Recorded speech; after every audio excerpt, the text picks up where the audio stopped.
Muy buenas tardes a todos los presentes. Quiero darles la bienvenida a este que sería el primero de los cursos que estamos organizando como Colegio Departamental de Abogados de Cochabamba en celebración por el Mes del Abogado. En esta ocasión veremos un tema muy interesante, el cual es el incremento, reducción y cesación de asistencia familiar. Y para esto contaremos con la exposición de una experta en la materia como lo es la doctora Tania Peralta Uriona. La doctora Tania Peralta es egresada de la Facultad de Ciencias Jurídicas y Políticas de la carrera de Derecho de la Universidad Mayor de San Simón.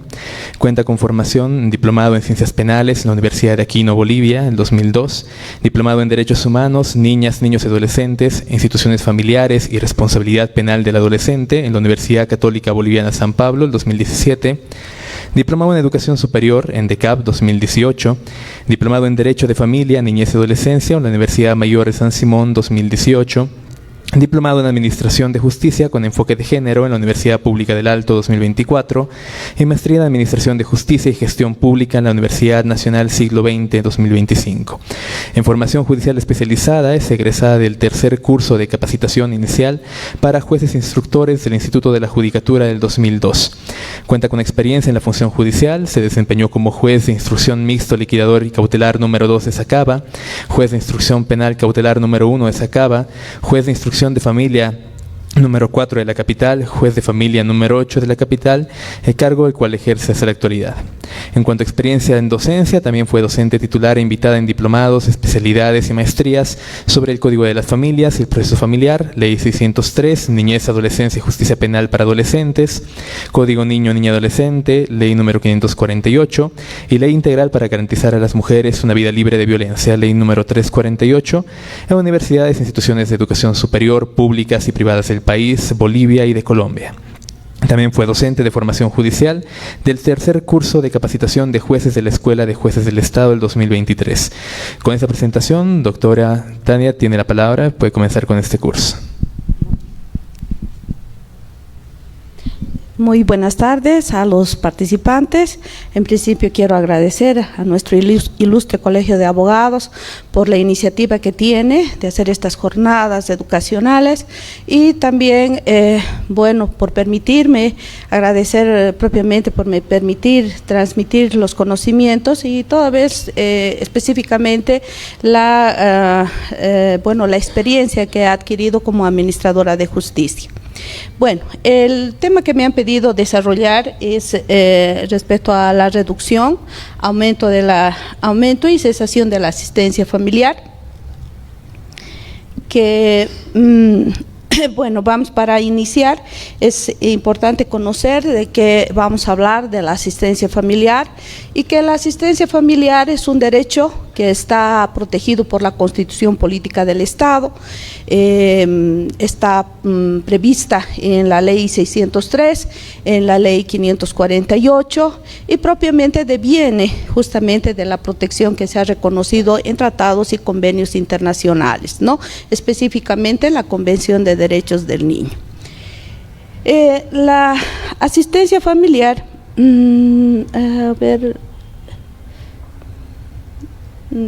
¿dónde está el amigo? Que me ayude a pasar las flechitas, ¿dónde están? Ahora sí. Bueno, la asistencia familiar, ¿qué es la asistencia familiar? ¿No? Hemos señalado, es un derecho fundamental de niños, niñas y adolescentes y todas aquellas personas que son parte de una familia, ¿no? Y que, en el orden de prelación que la misma Ley 603 establece, pueden ser también sujetos de ese derecho, pero también sujetos de obligación de la asistencia familiar. La obligación legal del proveedor.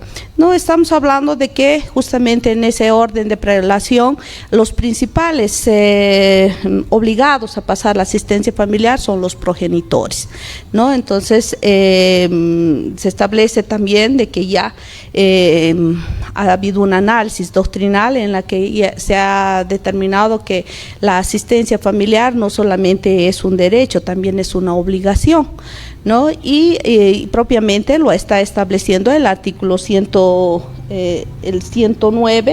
¿no? El 109 que señala que se entiende que la asistencia familiar es un derecho y una obligación de las familias y comprende los recursos que garantizan lo indispensable para la alimentación, salud, educación, vivienda, recreación y vestimenta. Surge ante la necesidad manifiesta de los miembros de las familias y el incumplimiento de quien debe otorgarla conforme a sus posibilidades y es exigible judicialmente cuando no se la presta voluntariamente. Este concepto nos da cuenta de dos aspectos, que la asistencia familiar puede otorgarse en especie, ¿no? Porque cuando nos indica de que se prioriza es una obligación que comprende y garantiza lo indispensable. También está previsto en el Código de las Familias que puede ser a través de un monto económico, pero también que esto que es lo indispensable también se podría dar en especie, que es muy poco común, ¿no? Es una excepcionalidad a la regla generalmente y de acuerdo a las condiciones. Por otra parte, también da cuenta de que se origina en virtud de la autoridad paternal, también del parentesco, del matrimonio o la unión libre o del divorcio. ¿Qué significa esto? De que, como lo estaba mencionando, inicialmente corresponde a los progenitores otorgar esta asistencia familiar.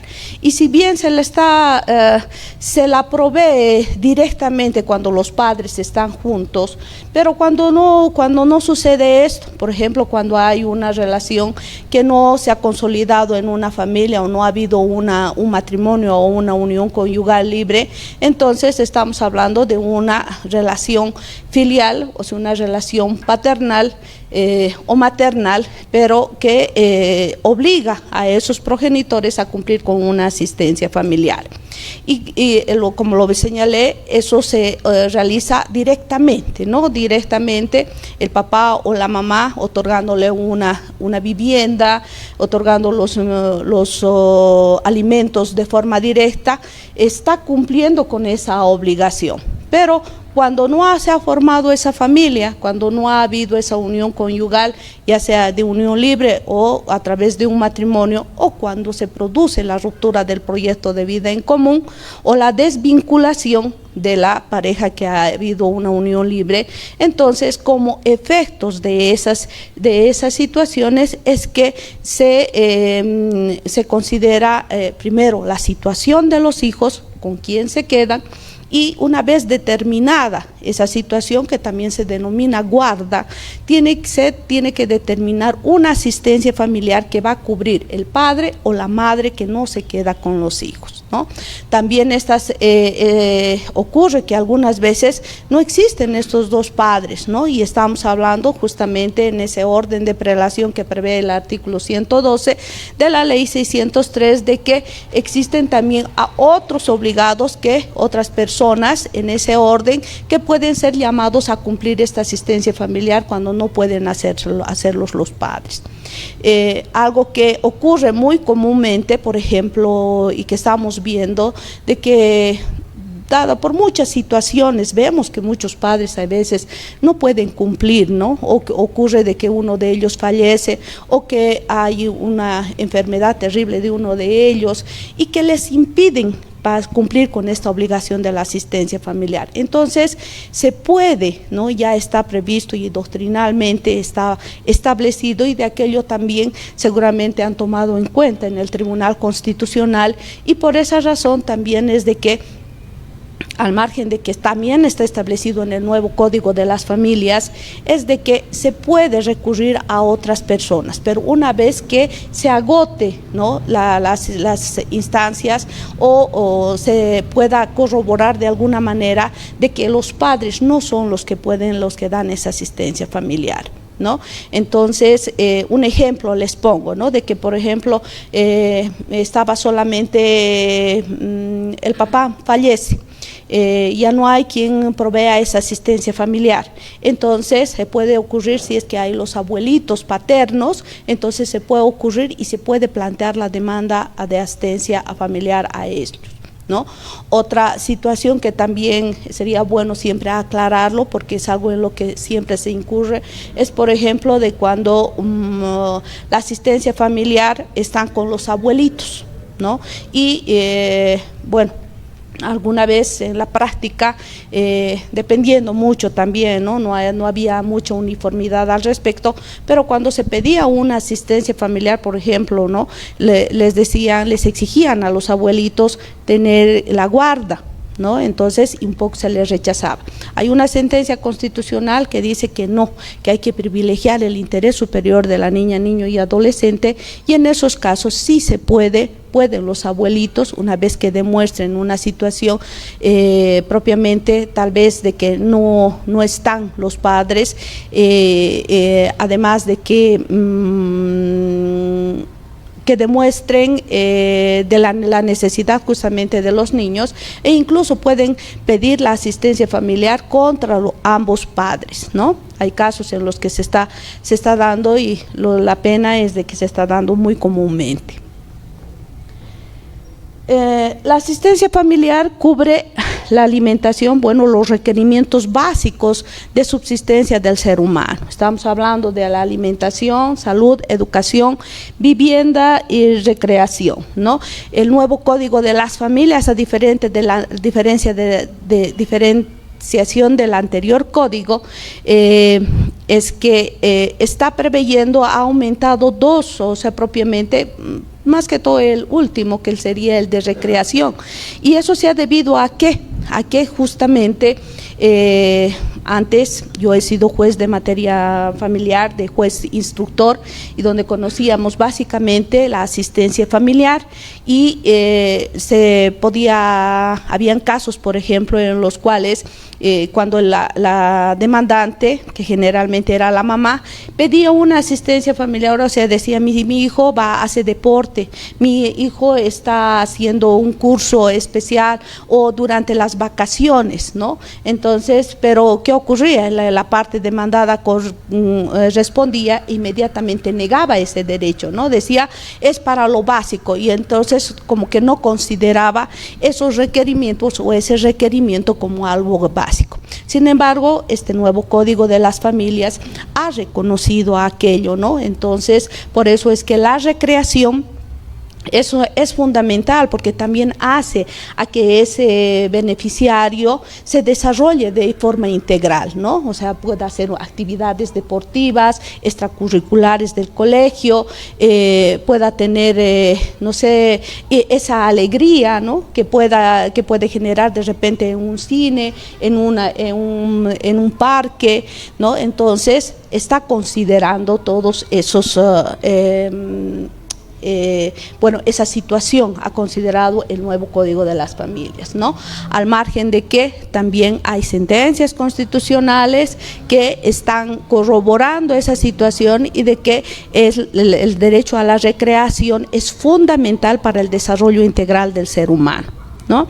Y ese derecho de recreación se da para todos los beneficiarios. Aquí también, de alguna manera, a los adultos mayores que realmente necesitan también, al margen de los requerimientos básicos como son la alimentación, vestimenta, etcétera, pero también necesitan, porque no nos olvidemos de que nuestros adultos mayores también llegan a convertirse en niños, y una alegría darles y poder que también se provea para ese requerimiento, para ese ítem, es muy importante, ¿no? Bueno, otra cosa que también considero que para que se entienda de mejor manera la temática específicamente de la modificación de la asistencia familiar, es de que cuando se presenta una demanda, ¿ya? Hay que tomar en cuenta lo que dice el artículo 259, ¿no? Que son los requisitos de una demanda. Eso está previsto en el Código de las Familias. Entonces, hay que cumplir con todos los puntos, ¿no? Entonces, identificar básicamente el juzgado en el cual se va a desarrollar. Posteriormente, si no estoy mal, es identificar las generales del demandado, o de la demandante o demandante, ya sea hombre o mujer, la mamá o el papá, ¿no? Identificar identificar, incluso acompañar el carnet de identidad, que es muy importante porque ahí se saben las generales, sabemos que hay homónimos, sabemos que puede, la asistencia familiar no causa estado y posteriormente puede plantearse justamente las modificaciones, ¿no? También respecto al obligado, es muy importante, aunque la norma, el 259, cuando nos dice de las generales del demandado, solamente nos dice ciertas características, ¿no? Efectivamente, no podemos exigir a la parte demandante que acompañe un certificado de, carnet de identidad. No sé, yo creo que algunos de ustedes han podido advertir, no se puede exigir aquello, ¿no? Entonces, ¿y eso es por qué? Porque muchas veces hay esa separación, uno no sabe dónde está y sería de alguna manera coartar, exigir que se cumpla con ese requisito, coartar el acceso a la justicia, ¿no? Entonces, cuando se acompaña, pero sin embargo, eso no impide a que las partes tengan que identificar justamente cuáles son las características del demandado. Miren, en la experiencia que tenemos todos los días es lamentable, de verdad, y bueno, acá de verdad felicito a los que están presentes acá y a todos los que seguramente van a poder escuchar esta clase, pero es bueno que entonces se tome también conciencia de estas situaciones, ¿no? Porque cumpliendo con todos los requisitos del 259, también y específicamente esta parte donde dice que hay que identificar las generales, ¿no? Las características del demandado, se puede establecer propiamente en una demanda de asistencia familiar qué actividad tiene. Miren, cuán importante es aquello, porque como hemos dicho, la asistencia familiar no causa estado. Entonces, cuando se produce, ya cuando el juez va a calificar una asistencia familiar y la parte demandante ni siquiera nos ha identificado qué oficio tiene, no nos olvidemos que la asistencia familiar es proporcional, se fija en base a los requerimientos y la capacidad económica del obligado. En consecuencia, si no se ha acompañado medios de prueba, el juez se debe a las pruebas, ¿no? Va a tener que calificar una asistencia familiar a partir de estos dos presupuestos, ¿no? De los requerimientos del beneficiario y la capacidad económica. Pero si ni siquiera se ha identificado qué oficio o qué tiene el demandado, y no se dice más nada, ¿será que el juez va a poder hacer algo? No puede hacerlo, ¿no? Se ata de pies y manos. Lo peor de todo es que también eso influye en las modificaciones. Cuando más adelante, las modificaciones se dan en base a la modificación de los presupuestos que la fijan, de los requerimientos y la capacidad económica del obligado. Pero, ¿cómo vamos a decir si hemos fijado una asistencia familiar básica? Y es a lo que se están acostumbrando lamentablemente muchos abogados, es de que no acompañan ningún medio de prueba y no nos queda otra los jueces, porque tenemos que garantizar el derecho de los hijos o de los niños, niñas y adolescentes, y sí o sí calificamos. Es más, tenemos un parámetro en el artículo 116, parágrafo 4, si no estoy mal, para el 20% de un sueldo básico. O sea que de cajón, sí o sí, aunque el mínimo vamos a calificar, aunque también les voy a explicar eso más adelante. Pero si es que no tenemos nada, ¿ya? Entonces vamos a calificar efectivamente un monto mínimo. Pero ya para la modificación, pase 3, 4, 5 años, se pide un incremento de esa asistencia familiar, no tenemos el parámetro, ¿ya? Porque ya no podemos tomar ese parámetro del sueldo básico.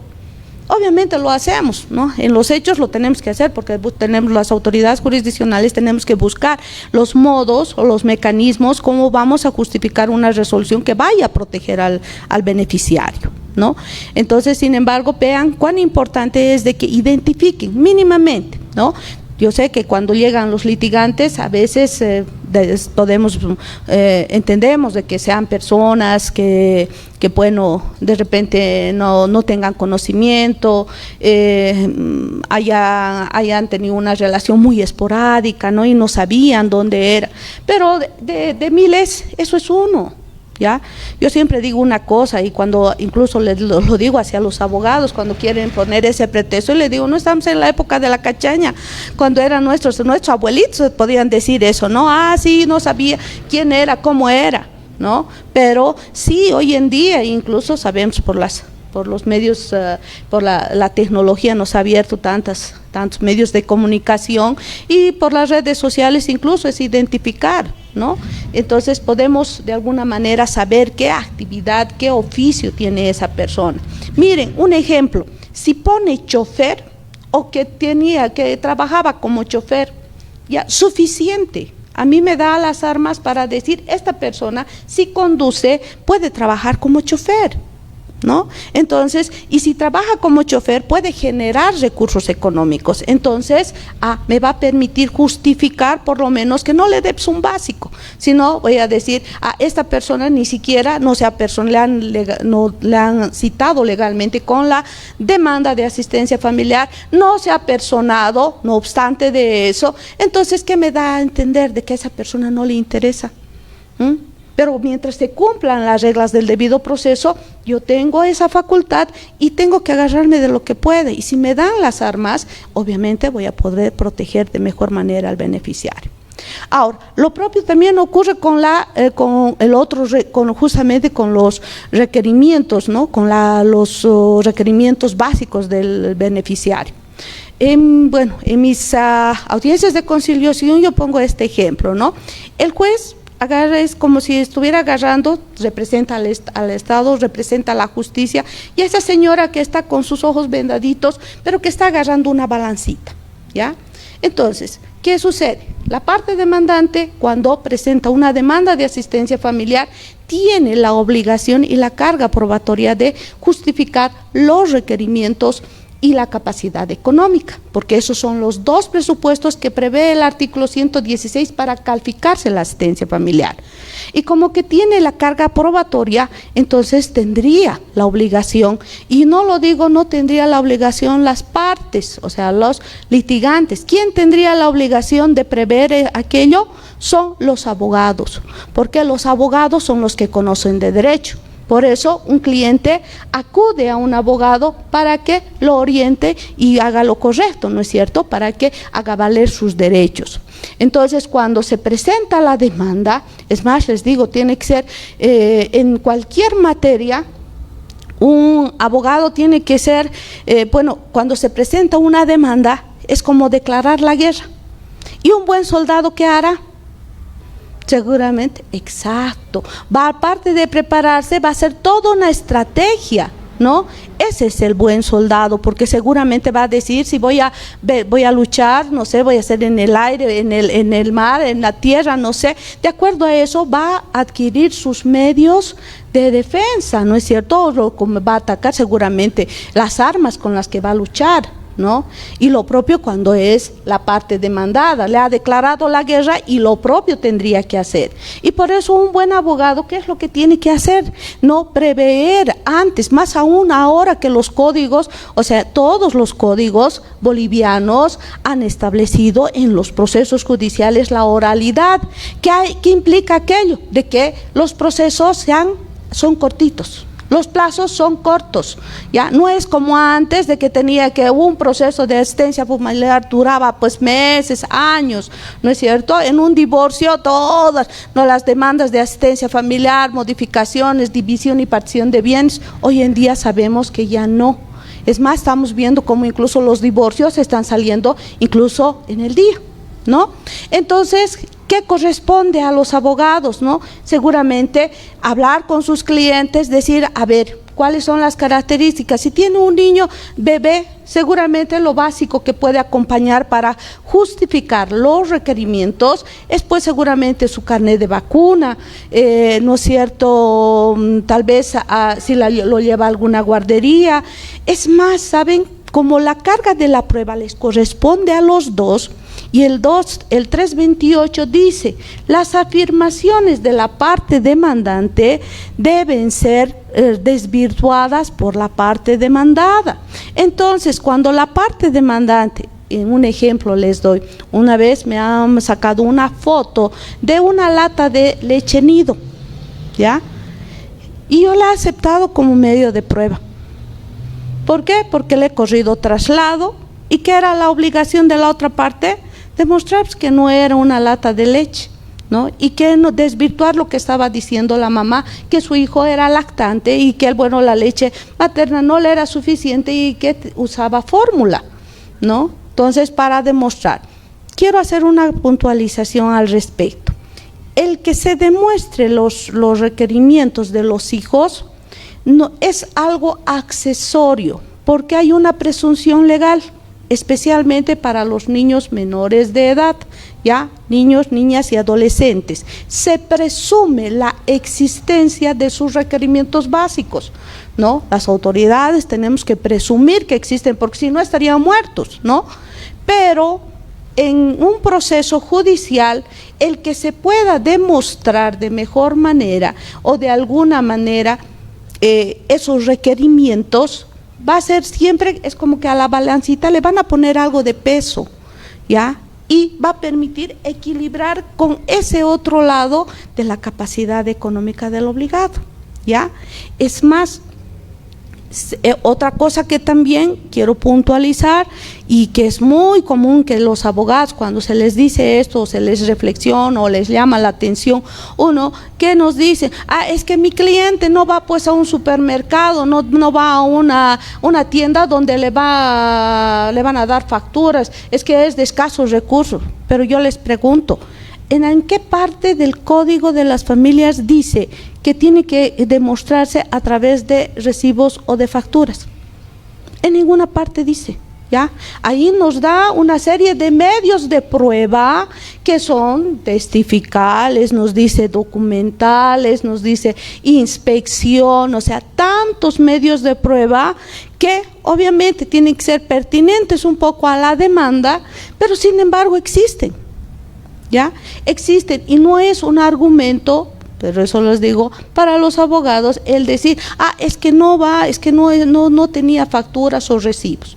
Como les digo, una foto, así, una foto de algo. La otra parte no lo ha desvirtuado, estaba legalmente notificada, tiene la carga de la prueba y no desvirtúa, entonces ahí actúa el principio del interés superior de la niña y adolescente, que obliga a los jueces a priorizar ese derecho. Entonces, en una objetividad sana, crítica, diremos pues, entonces, de que aquí hay, y ese niño es lactante, ya hay un certificado de nacimiento que nos dice que tiene meses de edad, que ni siquiera ha cumplido un año, y podemos justificar una mejor situación o una mejor asistencia familiar para ese beneficiario. Lo propio con los otros requerimientos, ya es cuestión un poco también de un poco ser creativo tal vez, ¿no? Por ejemplo, en cuando uno dice no tiene seguro, ¿ya? Va a asistir al SUS, ¿no? Con el seguro universal, pero en cualquier lugar siempre nos dan una fichita, nos dan alguna cosita que tienen, los certificaditos que se tiene de atención médica, suficiente, siempre le va a poner un poco de peso acá.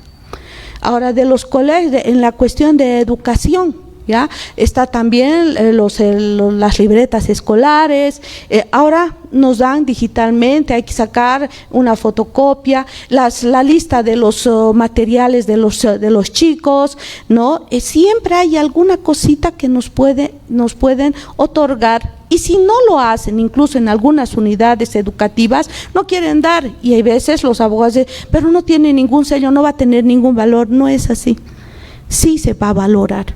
Sí se va a tener, si la otra parte no lo va a hacer, no va a contrarrestar, no va a desvirtuar, sí se va a valorar aquello, ¿ya? No será tampoco mucho, porque tampoco no le podemos poner precio, pero por lo menos va a modificar para que no se pueda establecer una asistencia familiar básica, ¿ya? Otra cosa también que es bueno que lo sepan, y muchos de los abogados desconocen, es de que pueden pedir generar prueba a través de las autoridades.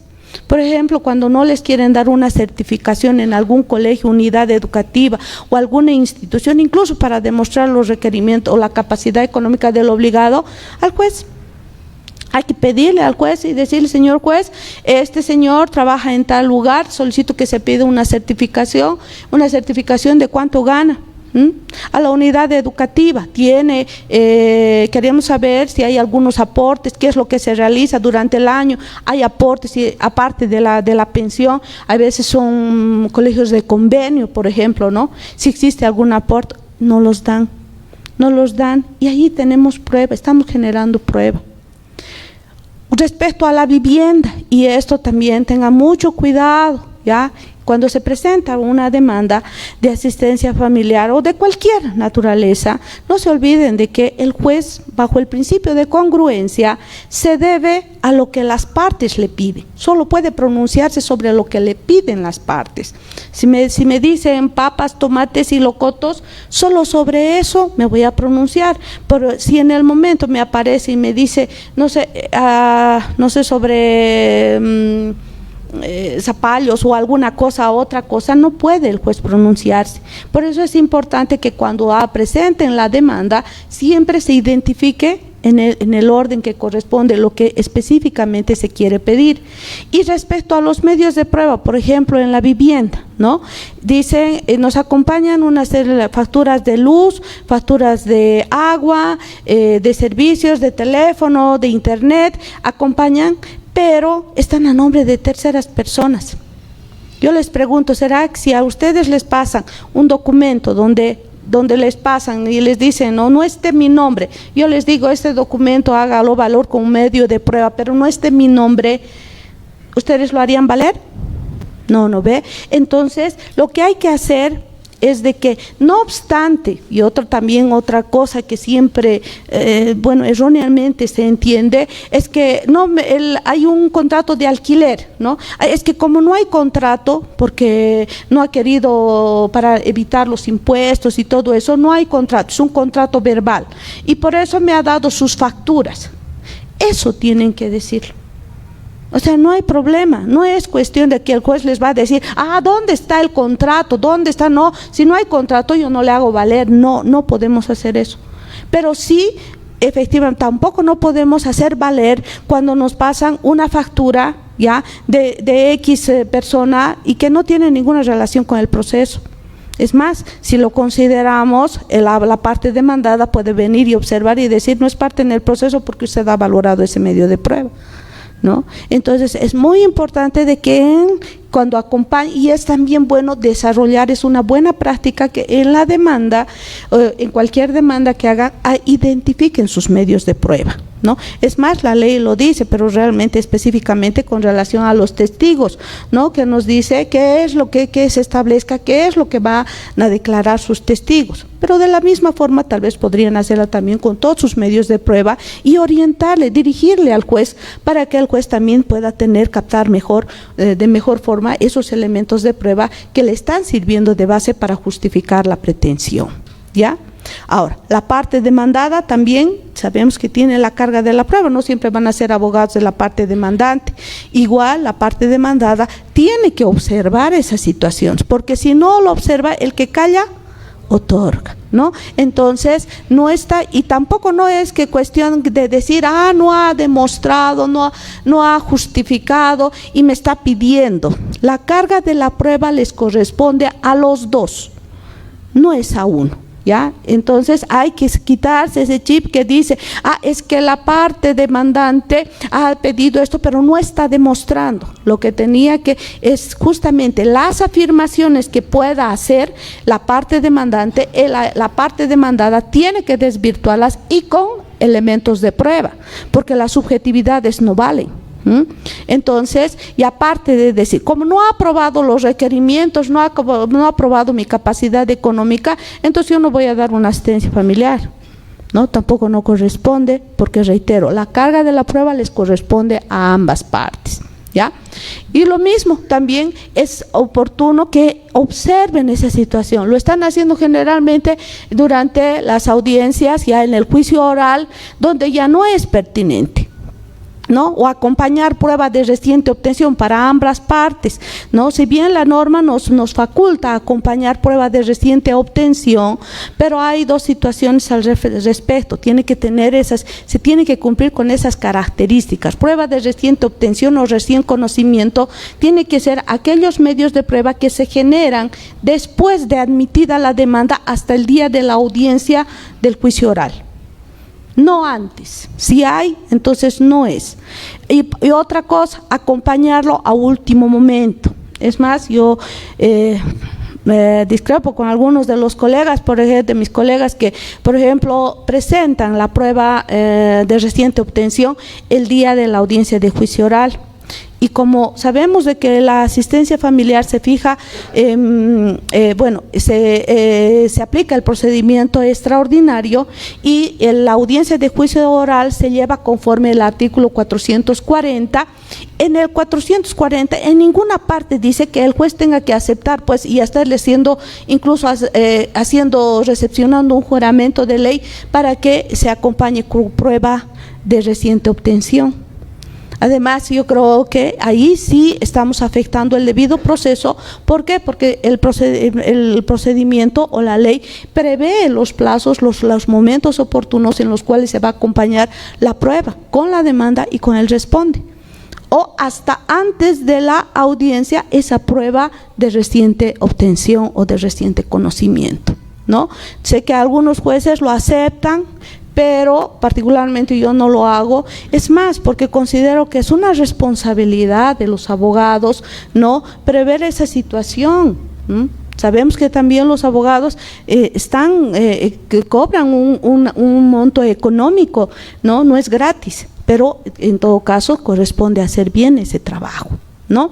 Bueno, entonces respecto a la alimentación, salud, educación, vivienda, vestimenta y recreación, se me ha debido olvidar.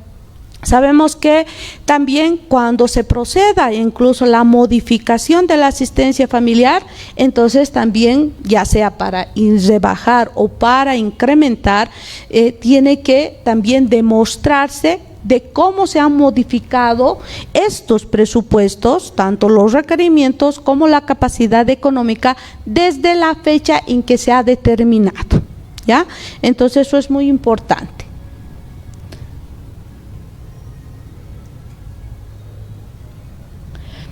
Entre las características principales de la asistencia familiar es que es irrenunciable, no se puede rechazar, intransferible, es personal, inembargable, no se puede retener, ¿no? Sabemos que hay casos y casos, pero en un porcentaje mínimo.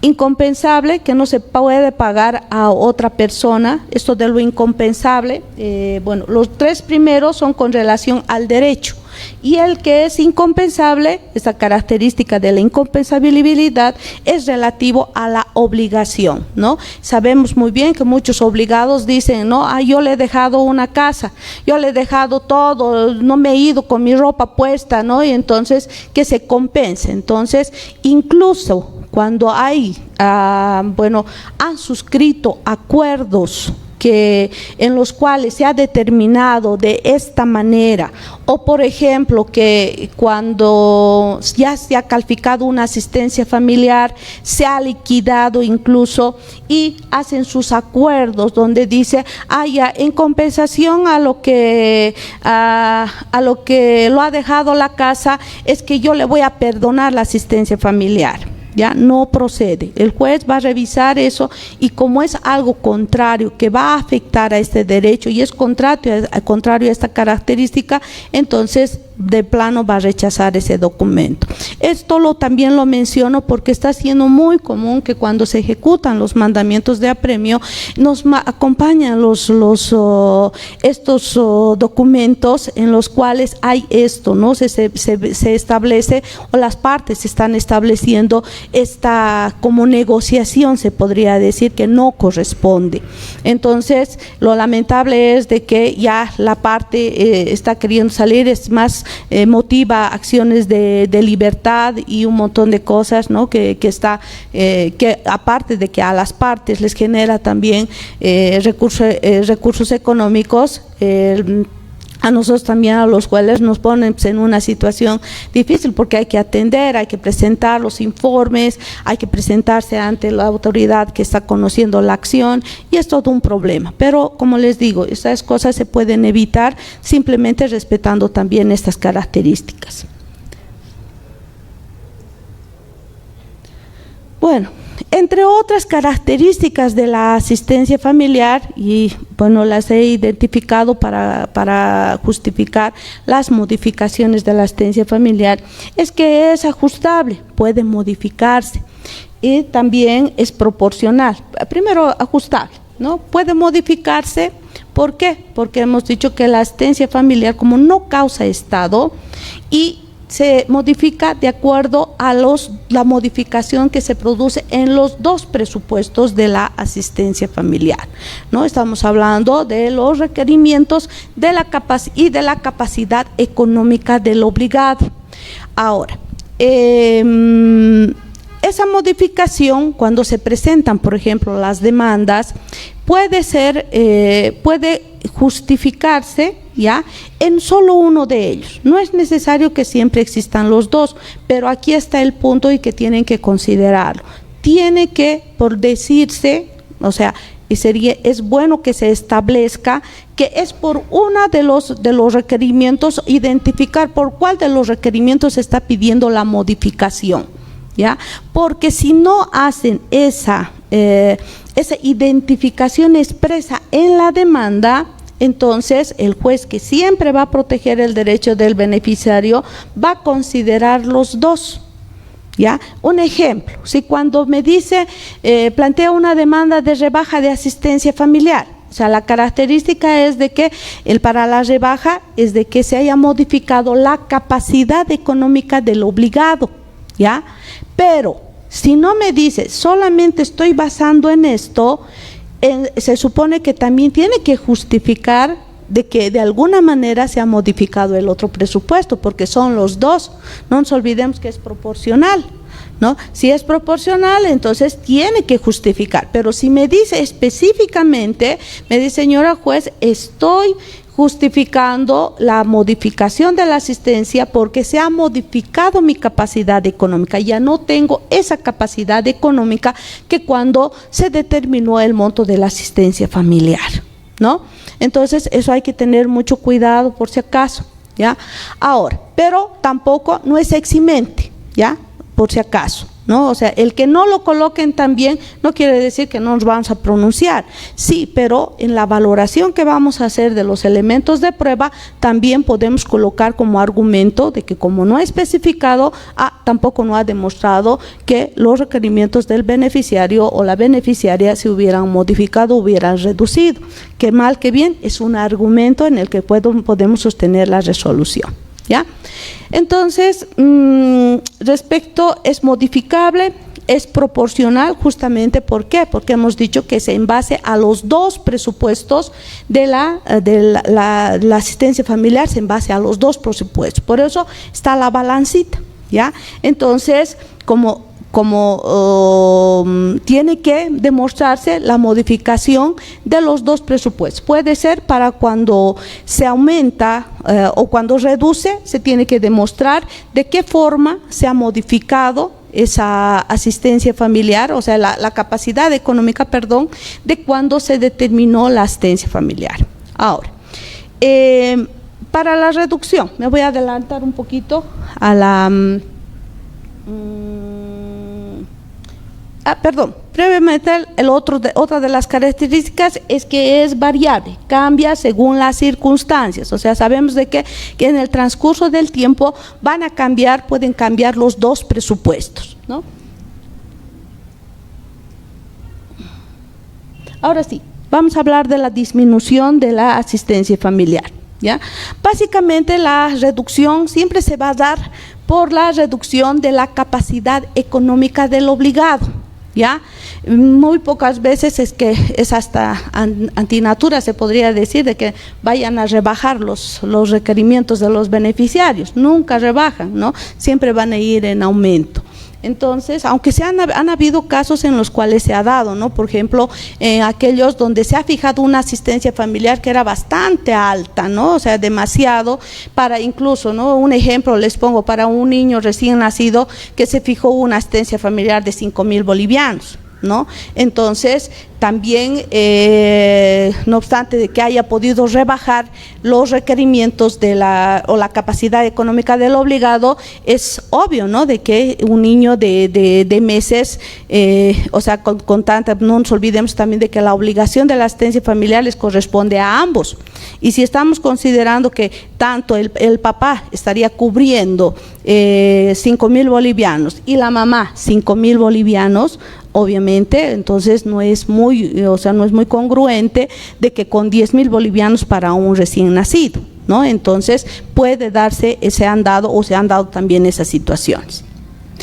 Ahora, hay que hacer una diferenciación respecto a la capacidad económica del obligado y también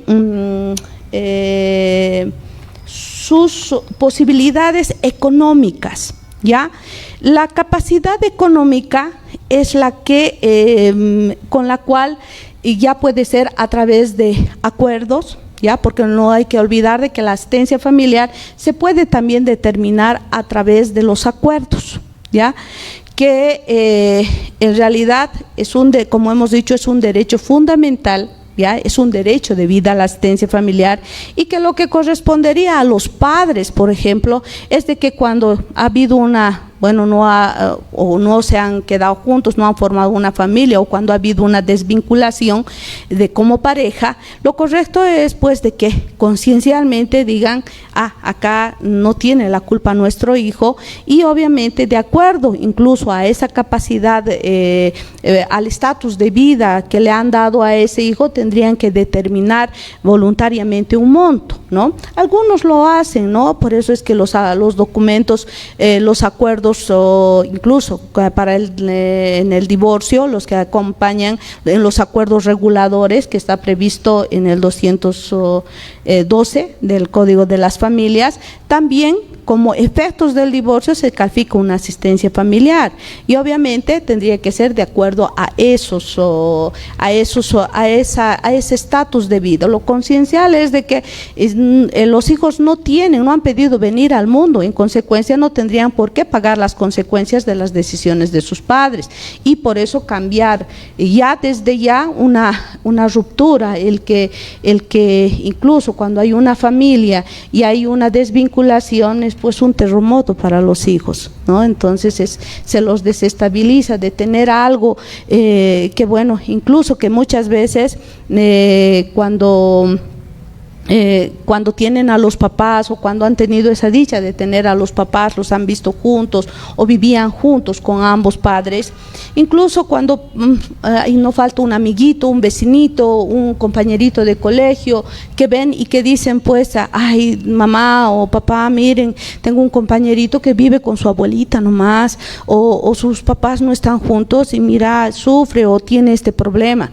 Y la pena es de que cuando pertenece a un grupo donde está observando a esos y le está dando pena, hay muchos casos justamente cuando hay una desvinculación, pues ellos están en ese grupo, ¿no? Entonces imagínense cuánto afecta a estos hijos.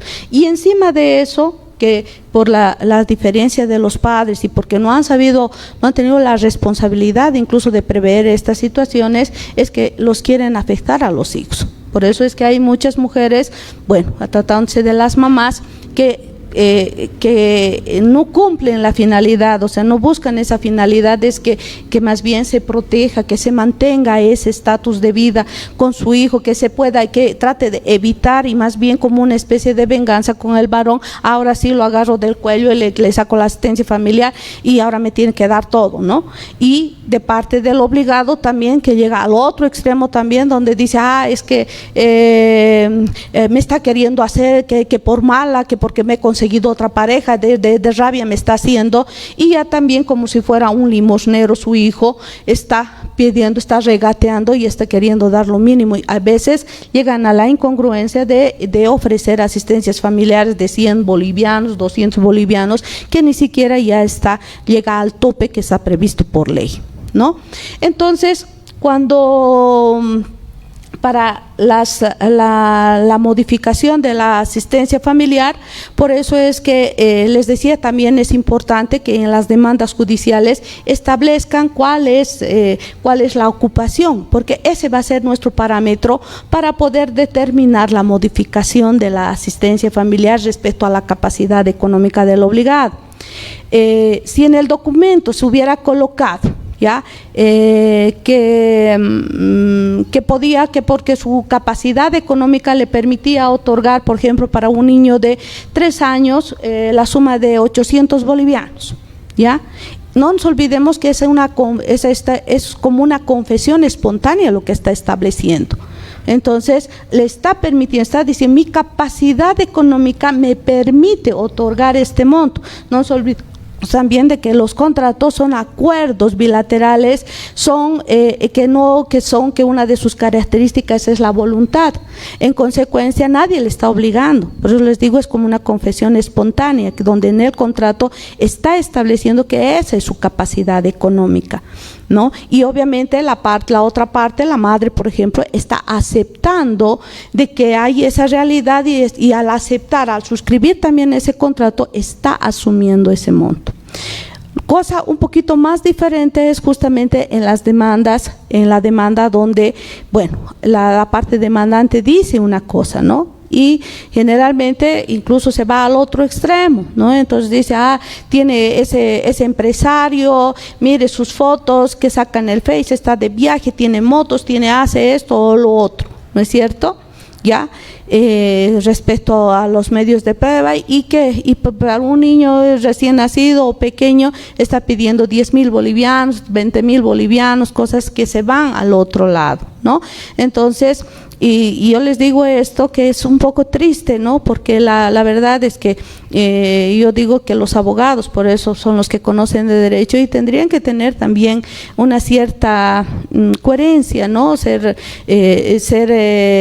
Colocar o pedir un monto que sea razonable, ¿no? Con la realidad incluso de la asistencia, porque lo peor de todo es que a veces tampoco no les explican de que si es que no va a cumplir con una carga probatoria, no va a demostrar lo que está diciendo, no va a ser ese monto de asistencia familiar. Y la verdad es que es muy triste ver cómo es la cara de que pone tanto la demandante como el demandado cuando alguien les dice, no va a ser lo que tú dices, cuando esa información errónea que les han dado los abogados, les estamos diciendo y les estamos hablando con ejemplos, con todo, les estamos haciendo pisar tierra firme, y es aparte del problema emocional que se tiene, especialmente en familia, que el problema no es con ajenos, sino es con otra persona con la cual ha habido una relación de alguna manera, ¿no? Hace una relación de afectos, de sentimientos, ¿no? Entonces,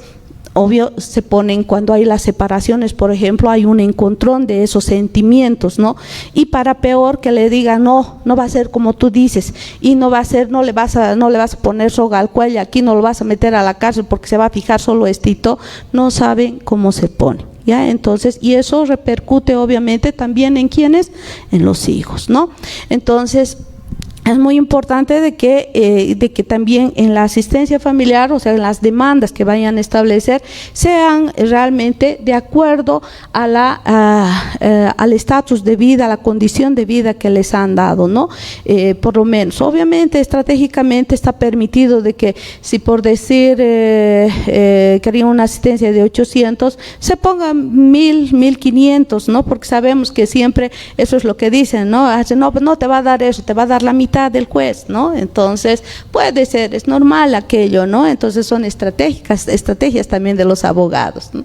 Pero irnos al extremo ya no corresponde. Bueno, entonces es bueno colocar e identificar. Miren, si en una demanda se cumple realmente, se acompañan los medios de prueba y de alguna manera también se demuestra esa capacidad económica, entonces no es difícil, por ejemplo, en un incremento, pasan 2, 3, 4 años.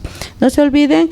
Y de repente incluso existen siempre las desvinculaciones totales, ¿no? Ya no se le vuelve a ver al obligado, de repente cumple, pero o tal vez ni cumple, ha desaparecido, pero ¿cómo pedir un incremento? ¿No? Entonces hay que basarnos en eso, ¿no? Hay que basarnos en que este tiempo en la demanda de asistencia familiar yo he establecido de que el señor trabajaba en una empresa, ¿ya? Y ganaba tanto, ¿no? O por lo menos un aproximado, y por eso incluso cuando nos piden a través de las autoridades jurisdiccionales que se notifiquen a las empresas, es más, tenemos ese elemento de prueba que dice, este señor el 2015 ganaba un sueldo básico, ¿ya? Y también acá hay una situación que está basada en una presunción legal prevista en el 116, parágrafo 5, que dice, se presume que los obligados, padre y madre, tienen la capacidad económica para cumplir con sus obligaciones familiares, entre tanto no demuestren lo contrario. ¿Ya? Entonces, aplicando esa presunción que se entiende que tanto la demandante como el demandado, los padres, tienen que siempre mejorar su capacidad económica, porque bajo esta presunción, entonces, no hay de que, no, yo solo he ganado esto, solamente ya han pasado 10 años, es que estaba estudiando, sigue en la universidad, nunca ha terminado la universidad y no sigue siendo de estudiante, o sea, no hay tal, ¿no? Llegado el momento, si las partes no acompañan los medios de prueba, quien siempre va a proteger el interés superior de estos niños, niñas, adolescentes es el juez, ¿ya? Y para ambas partes, entonces, se va a agarrar de pequeños detalles, ¿no? Incluso cuando se da esta situación, por ejemplo, de que los demandados responden y dicen, me he hecho de otra familia, ya he tenido otros hijos, ¿no? Nos acompañan incluso los certificados de nacimiento de los otros hijitos que tienen, incluso con diferentes parejas, ¿ya? Entonces, se va a considerar, si no se especifica por qué, bajo qué argumento o base jurídica se está exponiendo aquella situación, ¿qué va a hacer el juez? Un ejemplo les pongo, ¿ya? Dice, he contraído nuevo matrimonio, tengo 3 hijitos, aparte pago pensiones y todo, pero no me está acompañando, solo me acompañan los certificados de nacimiento. No hay que olvidar que el certificado de nacimiento es un documento que demuestra ¿qué? Filiación. ¿Demostrará de alguna manera la carga de la prueba? No, no me va a demostrar, más bien me va a dar una pauta de que este padre es responsable y va y ha fabricado varias guaguitas en todos lugares y no me demuestra que más bien de alguna manera esté cumpliendo. ¿De qué manera? Si no está cumpliendo con este hijo, ¿estará cumpliendo con los otros? No, ¿no es cierto? Entonces, esos, por ejemplo, esos son elementos de prueba que hay veces, a contrario, en vez de favorecerlos, más bien perjudican. Por otro lado, también están justamente los contratos o otras situaciones de que yo tengo otros hijos, ¿ya? Y que tiene que valerse, que yo tengo que cumplir con estos otros hijos. También tiene que demostrar que esos requerimientos está cumpliendo de alguna manera con su obligación de padre para con esos hijos. Reitero, no es suficiente acompañar un certificado de nacimiento. Una explicación, si bien el código, o sea, las leyes también protegen, ¿no? No quiere decir de que no tenga derecho esa persona a rehacer su vida, ¿no? Todos tienen derecho, ¿no? O sea, hombre y mujer a rehacer su vida, pero no nos olvidemos que los derechos de las personas y especialmente del padre y de la madre se limitan cuando aparecen los derechos de ¿quiénes? De los hijos, ¿no? Entonces, no se puede soslayar aquello. Aparte de eso, de que cuando acompañan incluso otros certificados de los otros hijos y alguna documentación que pueda acreditar que están cumpliendo con ellos, si bien se considera de que, bueno, tiene otros hijos, tiene otras obligaciones económicas que puede también considerarse que su capacidad económica se ha reducido porque hay otros hijos, ha traído, está cumpliendo con otros hijos, pero tampoco no hay que olvidar que dice el Código de la Constitución Política del Estado con relación a los hijos. Todos los hijos tienen los mismos derechos, ¿no? Entonces no podemos afectar a uno no vamos a afectar a uno favoreciendo a otro, ¿no? Entonces, es más, ahí también existen argumentos, como por ejemplo decir de que acá si ha procreado otros hijos, no nos olvidemos de que hay otra madre que también le está ayudando a cumplir con la obligación, que tiene la obligación del 50%. Además de que esta persona ha sido consciente de que sabiendo que tiene obligaciones, va y forma o procrea a otros hijos, entonces no podemos culparlos a los hijos o hacerles responsable y de alguna manera ir en detrimento de sus derechos. ¿Ya? Entonces, mucho cuidado. Y por último, tal vez al respecto, es también los famosos cuentas que tienen, ¿no? O sea, acompañan, que han sacado un crédito, que están comprando un lote de terreno, que tienen deudas y que por eso no pueden pagar la asistencia familiar. Como les digo, el juez siempre va a proteger el objeto de protección del juez es el hijo, la hija, ¿ya? Entonces se va a agarrar cuando las partes especialmente no llegan a una conciliación, se va a agarrar justamente de todo lo que puede para desvirtuar justamente las posiciones de las partes. Con relación a la parte demandante, lo primero que le va a recordar es que la obligación es de ambos, no es solamente de uno. Entonces, si bien está cumpliendo directamente y bueno, está cumpliendo y nos dice, no vea, yo estoy cumpliendo, yo hago de todo, no me he casado, no he hecho otra cosa, primero de que no es tampoco una heroína, porque ha participado de una relación sexual, sabía lo que estaba haciendo y cuando ha procreado ese hijo.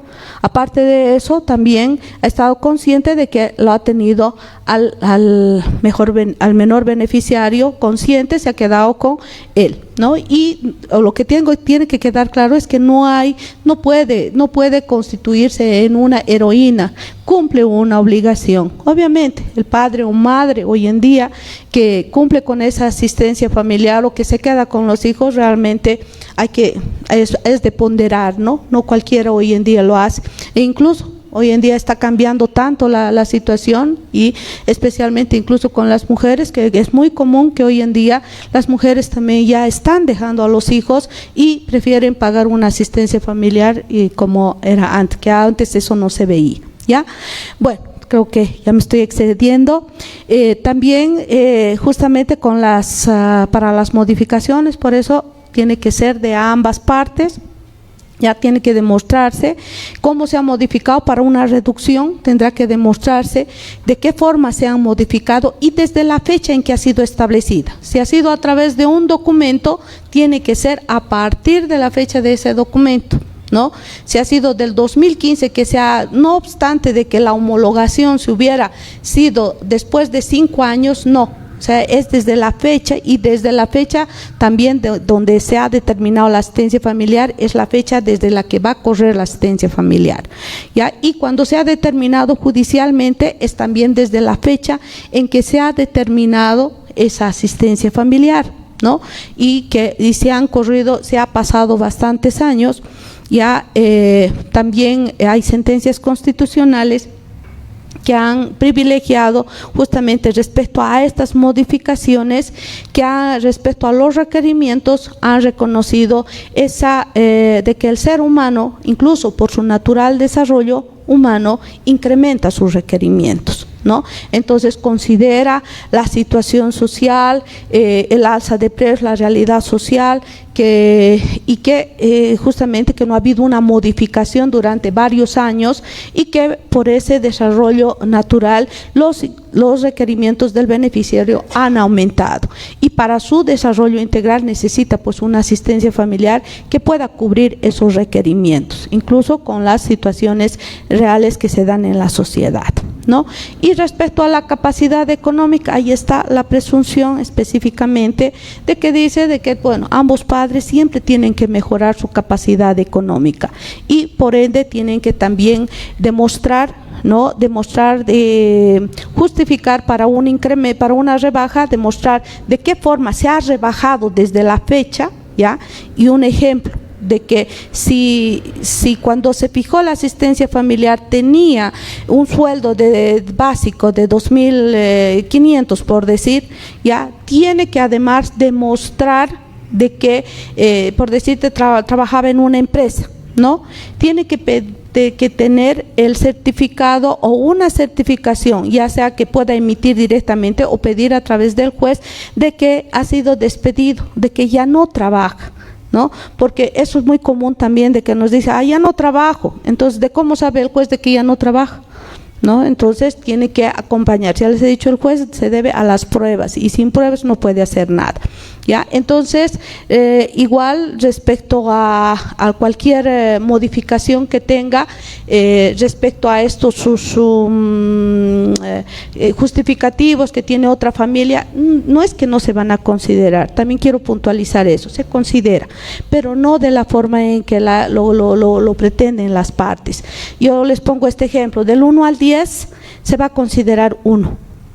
¿Por qué? Porque acá no son el objeto de pretensión las partes que en su sano juicio, personas maduras, adultas, que han tomado decisiones. Entonces, simplemente ellos tienen que ser responsables de las decisiones que han tomado, ¿ya? Respecto al incremento de asistencia familiar, como les digo, se considera los requerimientos y la capacidad, los requerimientos que siempre van a aumentar, pero tienen que estar justificados. También no se puede pedir de un día para otro, ¿no? Además de que tiene que ser paralelo o proporcional a la capacidad económica también del obligado. O sea, no se puede pretender de que han pasado 10 años y no me ha dado nada, ahora que en 10 años quiero que se doble o triplique la asistencia familiar. No nos olvidemos, es proporcional, ¿ya? Y otra cosa, descuido. Yo digo siempre, el padre o la madre que está con los hijos tiene la obligación de prever de que estos derechos se cumplan. Cuando una mamá se deja y lo deja 10 años, ¿qué está haciendo? ¿Quién está incumpliendo? ¿Será el padre? No, es la mamá, porque ella tenía la obligación, tiene la obligación hasta que su hijo adquiera la mayoría de edad, tiene la obligación de prever, de proteger los derechos, exigir los derechos de su hijo, ¿no? Por eso es que los obligados también, por eso dicen, pero como no me ha pedido, como no hace, tienen la obligación de hacerlo, pero sabemos que no lo van a hacer, ¿no? Y entonces, que quede claro aquello, ¿no? Entonces, bueno, creo que ya me he excedido bastante, soy de las que hablo mucho en mis audiencias y tal vez simplemente, tal vez como algo agregar de que en los procesos de asistencia familiar sabemos que existe la conciliación, ¿ya? Y realmente concientizarlos un poco tal vez a los abogados, como les he dicho, los litigantes no conocen de derecho. Y creo que es una obligación de nosotros, de todos los profesionales, de que conocemos de derecho, darles la orientación correcta, ¿no? Decirles y también hacer un poquito de conciliadores, de que tratar de que solucionen el problema de forma directa. Sabemos la situación económica en la que nos encontramos, la situación en la que se encuentra el país. Imaginan cuánto cuesta una asistencia familiar. Sé que es un medio por el cual también los abogados, pero sé que también un buen abogado que pueda decir con un memorial o con 10, cuando es un buen profesional va a decir, sí, y me pagas esto. Ese es el buen profesional.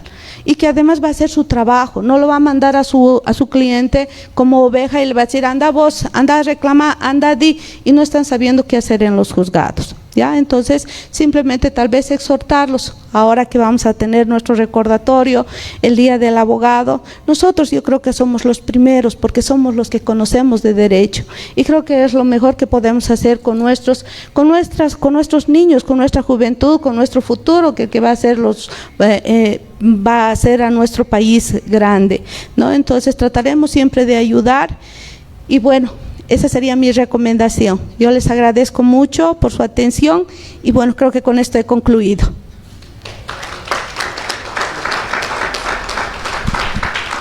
Ahora sí. La señorita. Bueno, en la temática también estaba el abordar el tema de la organización. Ahí tengo una preguntita. No, dígame, no hay problema. En cuanto a la asociación por causa del fallecimiento es el código beneficiario y obligado, ¿verdad? En este caso del obligado, el tema de la asistencia familiar, ¿cómo queda en el sentido de una asistencia denegada?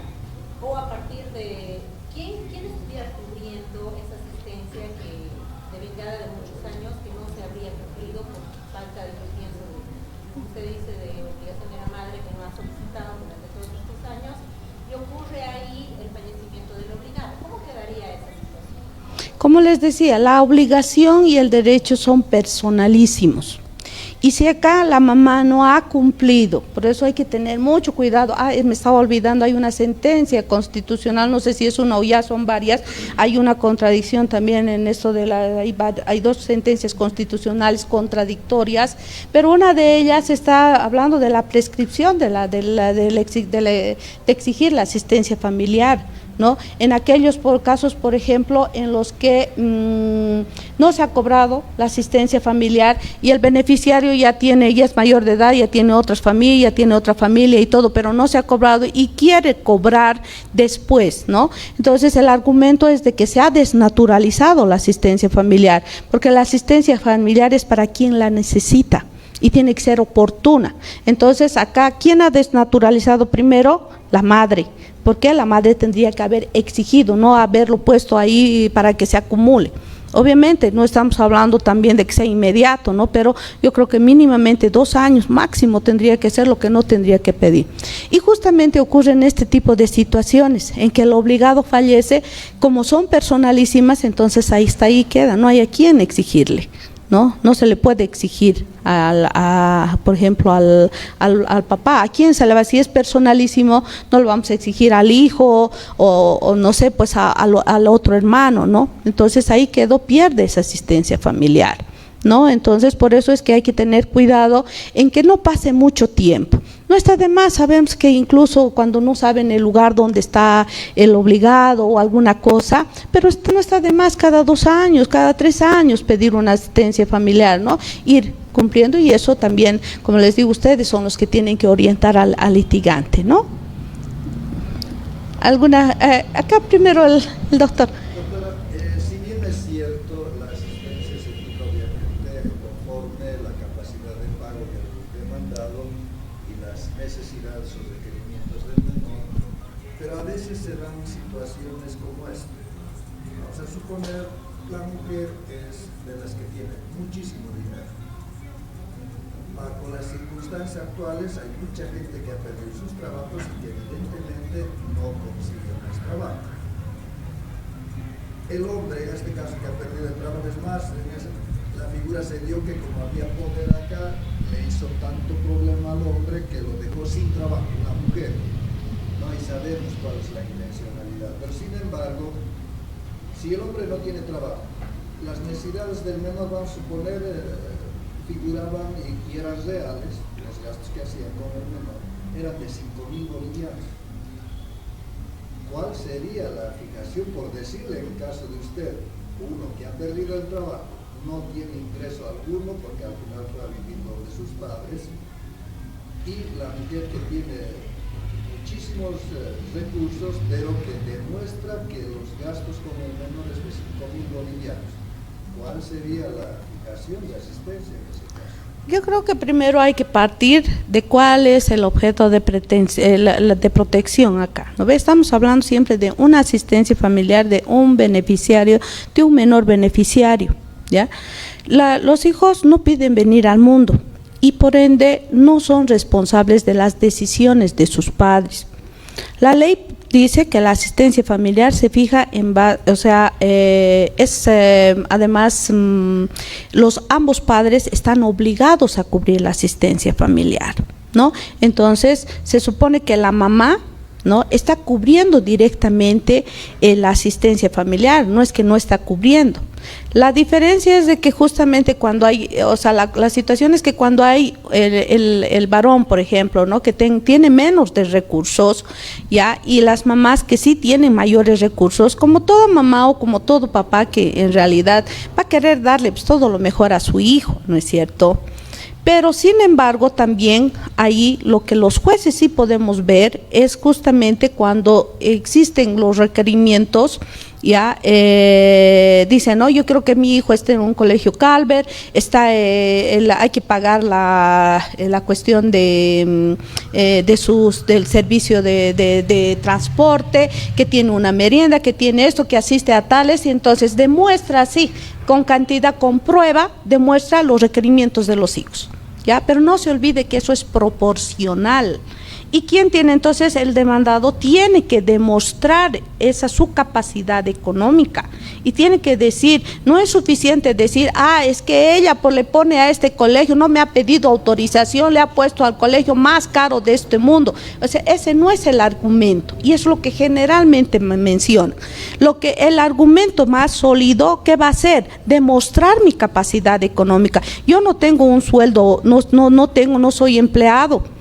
Y si de alguna manera tenía una empresa o tenía esto, pedir certificación de impuestos nacionales, incluso a través del juez, ¿no? Pedir certificación de que ya no está activo, demostrar de que en Fundempresa ya no tiene esa empresa, que todo ha bajado su capacidad económica. Entonces, como la parte demandante no va a poder demostrar, no obstante de que tenga que ser la más rica de este mundo, no va a poder demostrar la capacidad económica que le está atribuyendo al demandado. En consecuencia, si el demandado acompaña las pruebas idóneas para justificar de que no tiene esa capacidad, entonces el juez, ¿qué va a hacer? Lo único que va a hacer es basarse en un sueldo básico. Entonces no le va a poder fijar, aunque quiera, no le va a poder fijar un monto alto. Y es ahí donde se equivocan, como les digo, por eso es importante que hagan una estrategia cuando tengan que demostrar y básense justamente en los dos presupuestos. Muchos se dejan llevar justamente por estos aspectos subjetivos, ¿no? Es que ella me ha dicho, me ha amenazado que me va a pegar, o que me ha ido a mi fuente de trabajo y me ha hecho un juicio y que me han botado de mi trabajo. Incluso eso sí puede ser un medio de prueba para demostrarla, pero que se demuestre. Lo que siempre dicen, ha venido, me ha denigrado, me ha hecho lío y por eso me han votado, pero que demuestre pues de que le han sacado, que ha debido a esa situación. Es más, como le digo, a través de la autoridad jurisdiccional, que se certifique y que se certifiquen las razones del despido. Suficiente con eso, tenemos esa certificación y decimos, no, acá, ¿qué ha provocado esta situación? Para que el obligado no tenga esa capacidad económica. Pero no cometan el error de que siempre hay eso, ¿no? Es que ella es que porque ella es profesional y ella le pone a todo por eso. No es la idea. Acá el derecho de quien se está protegiendo es del beneficiario. Y no hay que olvidar también, por eso les digo y un poco los concientizo a eso, ¿ya? Cuando ocurre una desvinculación, especialmente en las desvinculaciones, el terremoto es para los hijos. Ya no pueden decir, es como dicen, no ve como una relación sentimental. Si se rompe es como el amor, es como es la confianza, es como cristal. Es lo mismo, cuando los hijos, cuando existe este terremoto, no importa, le pueden dar la mejor asistencia familiar, que los podemos ver bonitos ahí, que no pasa nada, no son los únicos, están sobreviviendo, no, les afecta. Y por si acaso, ningún dinero del mundo va a hacer, ya ninguna situación que hagan los padres va a poder de alguna manera cubrir o hacer que cambie esa situación por la que está pasando los hijos. Y lo más importante es que también no se olviden, lo que se hace, se paga, y lo que se siembra, se cosecha. Los hijos crecen, y cuando crecen no van a decir, es que mi mamá había sido la mala, no, mi papá había sido el malo o lo buenito. No hay tal. Los hijos, nosotros hemos sido también hijos, ¿ya? Y los hijos juzgamos. Y no importa, obviamente, hasta el momento que seguramente estamos en los zapatos de nuestros padres. ¿Ya? Doctora. Sí, Eli, después de doctorita. La consulta es sobre dentro de una unidad educativa, cuando no hay una sentencia que diga que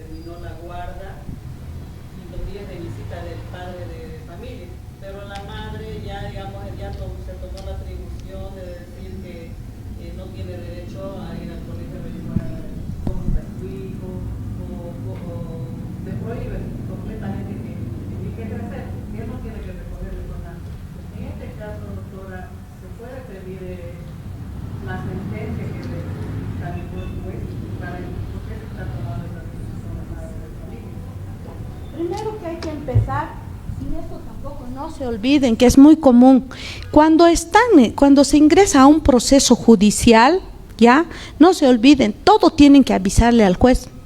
Todo lo que se decide dentro ya jurisdiccionalmente, así sea por acuerdos. El derecho de visita, cuando se llega a un acuerdo, por decir, en una audiencia de conciliación, el juez lo judicializa. Ese acuerdo de partes lo judicializa. Entonces, con la homologación, entonces ya no pueden hacer a su libre albedrío. Por eso es de que cuando se fija un derecho de visita, el derecho de visita va a ser los fines de semana, tales y tales días, se tiene que cumplir de esa manera, ¿ya? No hay que aquí voy a ir a su colegio, porque eso ya es como si estuvieran diciendo que no se importa lo que haya dicho el juez, ¿ya? Entonces salen de la regla, y todos los que salen de la regla tienen problemas. Por ejemplo, yo en audiencia de conciliación, tardo en mis audiencias de conciliación, hasta me hago criticar, pero prefiero que mis audiencias de conciliación, que mis litigantes hagan razonando. Y por eso en un derecho de visita yo les explico con chubis, les digo, a veces me dicen, por ejemplo, yo quiero que sea supervisada. Les explico qué es la supervisada. Es de que alguien venga que controle, es que tiene que ser en la épica, que sea en la FELCER. Yo le digo, ¿sabe qué está pidiendo? De que un derecho, un relacionamiento que debería, después del terremoto que ha ocurrido, que ya no tenga una familia, ya no estén sus papás juntos, ya no los tenga juntos, para que lo vea, nada más porque son problemas de hombre y mujer, lo van a llevar donde están llenos de problemas, llenos de situaciones, viendo gente entrar sangrando, peleando, borrachos y todo eso. ¿Eso quieren? Y nada más porque ustedes no tienen la capacidad de decir y actuar realmente como padres y decir, a ver, haremos lo correcto, cumpliremos estas reglas, ¿no? Entonces, cuando hay una exhortación de esa manera y las partes asumen esa condición, entonces, por ejemplo, existe un respeto, ¿ya? Y a partir de ese respeto puede haber comunicación. ¿Y qué va a hacer la comunicación? Decir, mira, hay una actividad del colegio, puedes ir a verlo, ¿ya? O quiero ir alguna vez, ¿sabes? Que me gustaría ir a recogerla a la niña, ¿puedo hacerlo? Mira, es que esa relación va a permitir de que se pueda llegar y se pueda cumplir de mejor manera. Pero eso sí, doctora, no, si no está autorizado y no está determinado, lo mejor es que no haga, porque estaría incumpliendo a esa regla. Y si no se cumplen las reglas, estamos pues mal, ¿no? Entonces sería bueno que y si no se puede, con un diálogo, pedir a la autoridad jurisdiccional que también se le permita que tales y tales que pueda averiguar sobre las notas o alguna vez tener alguna relación en alguna actividad del colegio. Eso se puede hacer y los jueces damos, ¿ya? La doctorita acá, ella, doctorita.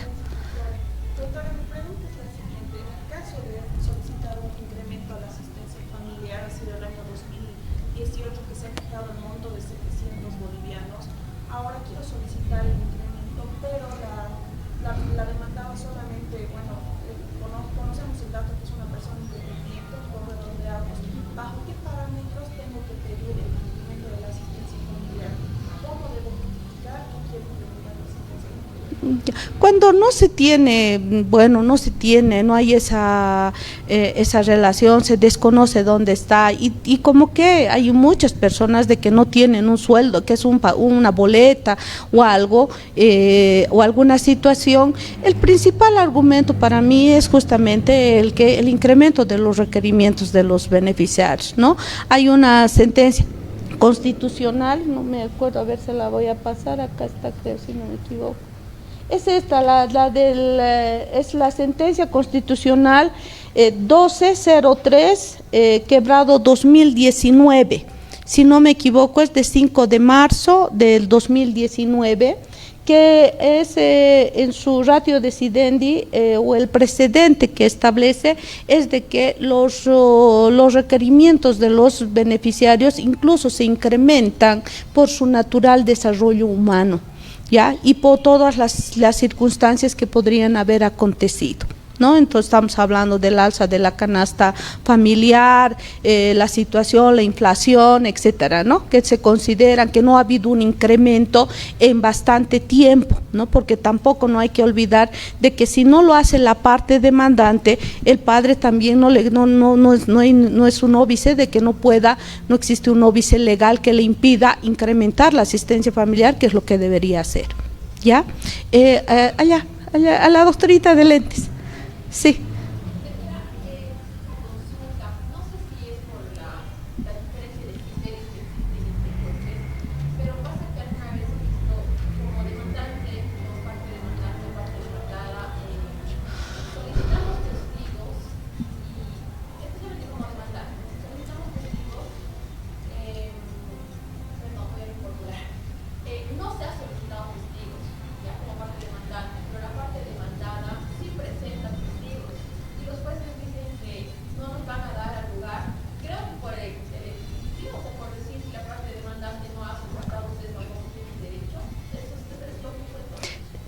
Bueno, primero que hay que respetar las oportunidades, ¿no? Los momentos procesales en que se acompaña. Por eso les decía que es muy importante que hagan una estrategia antes de presentar la demanda, porque ya es rápido, ya yo veo que muchas veces, pero yo tenía, y es más, hay litigantes que vienen a las audiencias de conciliación y están con toda su prueba ahí, pero ¿por qué no le ha dado el abogado? Porque me ha dicho que aquí tenía que darlo, ¿no? Entonces no podemos nosotros, porque ya les he dicho, el 440 no dice en ningún momento que vamos a recepcionar prueba, y existe el momento procesal con la demanda y con el responde. Ahora, si usted hace una estrategia, ¿qué dirá? Las testificales, dice, solo lo único que exige la norma es de que especifique para qué son. Ahora hay que ver, incluso en esa estrategia hay que ver la pertinencia, ¿ya? Si van a presentar testigos, por ejemplo, que van a decir sobre qué va a versar su declaración, sobre los requerimientos de los hijos, ¿qué va a venir a decir? Ya, bueno, tenemos que aceptar, no se puede rechazar, pero ¿qué viene a decir ese testigo? Es que esa niña come harto, gordita, por eso tiene, o sea, no es, o sea, el juez no va a considerar esa declaración. Es más, las testificales son elementos corroboradores de otros elementos de prueba, y como la valoración tiene que ser integral por el juez, entonces, por decir una declaración testifical que venga a decir, esa niña está en un colegio de convenio, vive, el colegio de convenio está lejos, tiene que tomar un trufi, yo la veo comúnmente y veo que utiliza un uniforme. Así no me haya presentado ningún elemento de prueba, ya, pero solamente que en la demanda dice de que está en un colegio de convenio, listo, yo tengo elementos de donde me voy a agarrar, porque tengo que hacerlo mi valoración integral, y peor si la parte demandada no me ha observado siquiera, entonces tengo vía libre para poder considerar. Ahora, cuando se presentan estas situaciones, bueno, obviamente había que ver el caso, por qué razones le ha rechazado el juez, ¿no? Seguramente también hay criterios, y hay criterios, como usted bien lo ha dicho. ¿Algo más?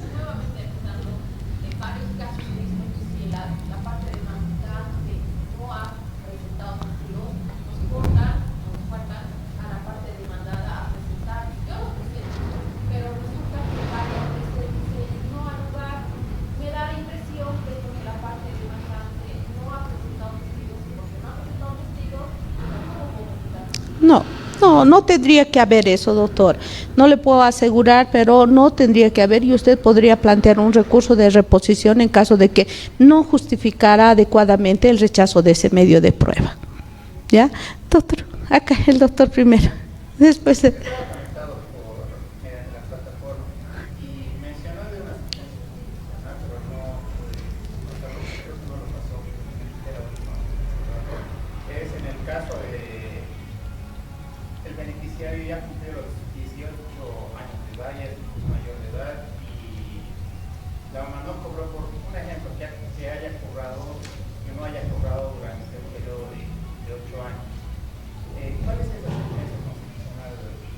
No sabría decirle en este momento cómo estamos, sí, pero existen, doctor.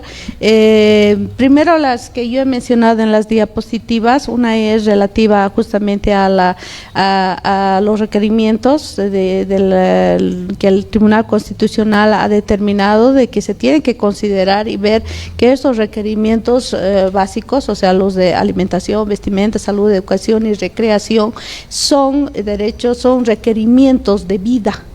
¿Ya? Entonces que hay que privilegiarlos, o sea, no se puede, también habla de esa sentencia constitucional de que la presunción que debemos hacer las autoridades jurisdiccionales de la existencia de esos requerimientos y que solamente el que lo demuestren a través de algunos medios de prueba su costo, obviamente es como algo accesorio, ya, para la consideración, pero no podemos dejar de pronunciarnos cuando no se acompañan esos medios de prueba, ¿no? Eso respecto, ¿qué más me dijo, doctor?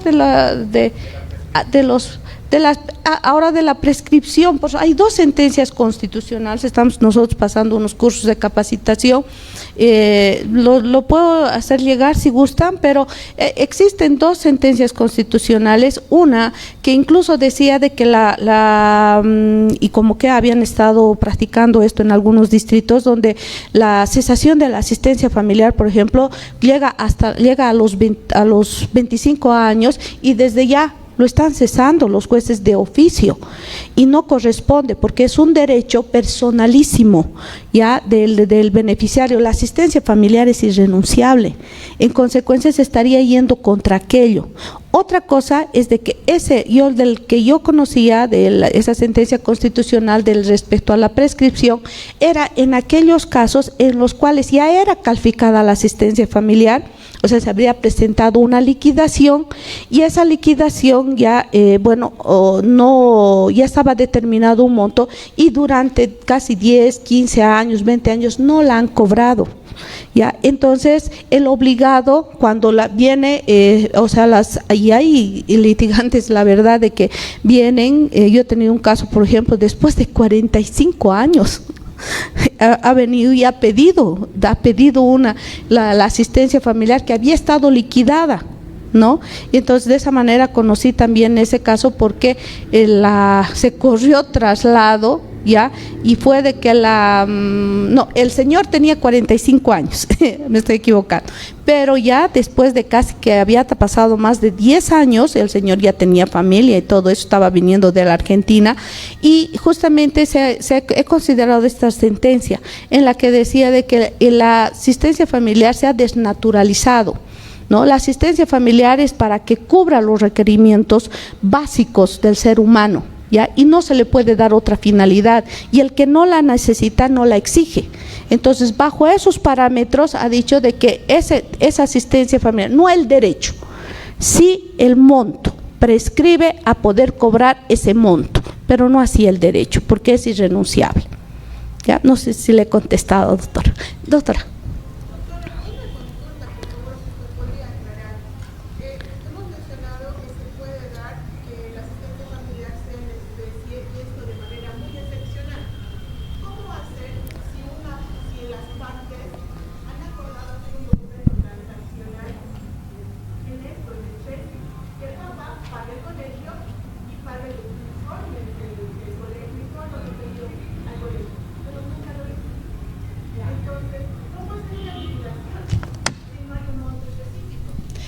Se puede materializar, o sea, se puede cambiar. Por ejemplo, primero que no es recomendable. Desde ninguna manera es un dolor de cabeza para los jueces porque es difícil materializar en un monto económico ya aquello, pero no hay de otra. Lo que tendría que hacer es más o menos, si tenía que cumplir el colegio, tendría que pedir una certificación del colegio de cuánto se ha hecho eso, ¿no? Y que con una certificación demostrar de que, por ejemplo, no se ha pagado 5 años, cuánto ha cubierto y quién ha cubierto ese monto de asistencia familiar. Si lo ha hecho la madre, ¿no? Entonces tendrá que exigir y la liquidación tendrá que hacerlo en ese sentido.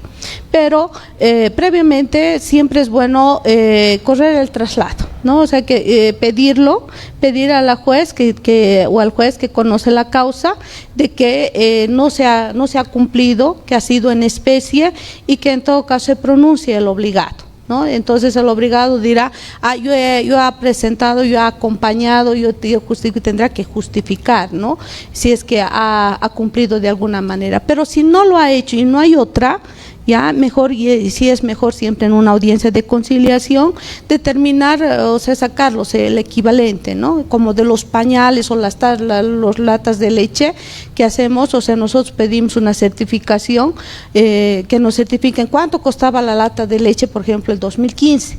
¿No? Y si ha dicho 3 latas de leche, entonces ya dice 3 latas de leche grandes, entonces sacamos el monto de que cuestan esas 3 latas y eso nos sirve para poder, para exigir el cumplimiento de la obligación. No nos olvidemos que se ha calificado, o sea, para cualquier modificación. Ahora, eso sirve más bien para una modificación. Acá, como la doctorita decía, ¿no ve? Cuando no sabemos cuánto ha generado y todo, pero es un elemento ya que nos sirve a nosotros que no haya cumplido la asistencia familiar. Es más, por ejemplo, se califica una asistencia familiar en conciliación y dice, yo me comprometo a pagar por una sola vez al año los requerimientos escolares, ¿no? Pero si no ha cumplido, entonces ese monto más o menos nosotros lo incrementamos, porque es como decir en boca del mentiroso, lo cierto se hace dudoso, y en una próxima ya no, y más bien va a servir para incrementar esa asistencia familiar. ¿Ya? Doctora, va a disculpar, dígame.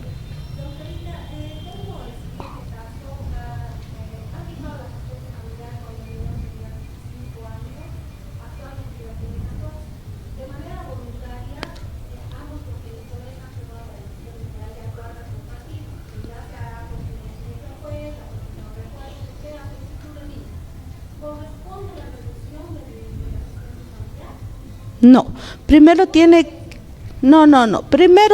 que, la guarda es un derecho que tienen ambos padres. Sin embargo, para que me entiendan, la guarda es un derecho íntegro, ¿no es cierto? Cuando hay la separación, ese derecho se divide en dos, 50% la guarda del título queda con el papá o la mamá que se queda con el hijo, pero el otro 50% que le corresponde al padre, como se ejerce a través de un derecho de visita. Ahora, cuando la guarda es compartida, entonces no se fija un monto de asistencia familiar, aunque no es lo correcto, doctrinalmente tendría que calificarse un monto de asistencia familiar. En nuestro país lamentablemente no se está manejando así. Entonces dice es una guarda compartida y como si fuera un objeto, cuando está con el papá directamente el papá le compra unas cosas, cuando está con la mamá así le compra, ¿no es cierto? Entonces ese niño está como pelota, como un objeto, ¿no? Lamentablemente hay casos y hay casos, pero no como está la guarda tiene que modificarse porque no habría obligado, pues, ¿no? Entonces, para pedir una asistencia o se determina una asistencia familiar, tendría que otorgarse la guarda a uno de los padres y recién pedir la asistencia familiar. Tal vez no le he entendido.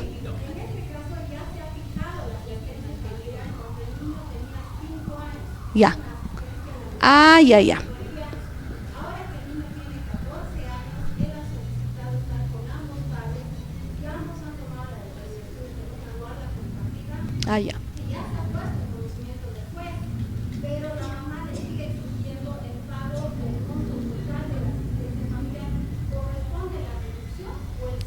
¿Cómo se ha determinado ese monto inicialmente? ¿Pero verbal? En ese proceso del divorcio es donde tiene que exigirse que se cumpla ese monto de asistencia familiar por el que al que estaba obligado a dar la asistencia familiar. No obstante de que ahora sea una guarda compartida, porque la asistencia familiar, hemos dicho, no es irrenunciable. O sea, no se pierde. Si ha sido determinada y no se ha exigido, puede el padre, ahora, no obstante de estar, o la madre, no obstante de tener esa guarda compartida, no puede perder ese hijo. Tiene que pedir, hacer una liquidación en esa demanda de divorcio, si es que en ese proceso se ha homologado ese acuerdo de asistencia familiar. No importa, o sea, eso es posterior.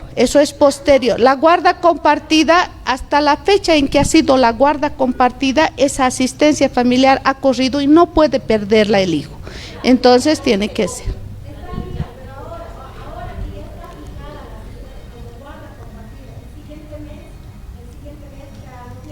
No, ya no puede ya, porque es como que se ha suspendido, ¿ya?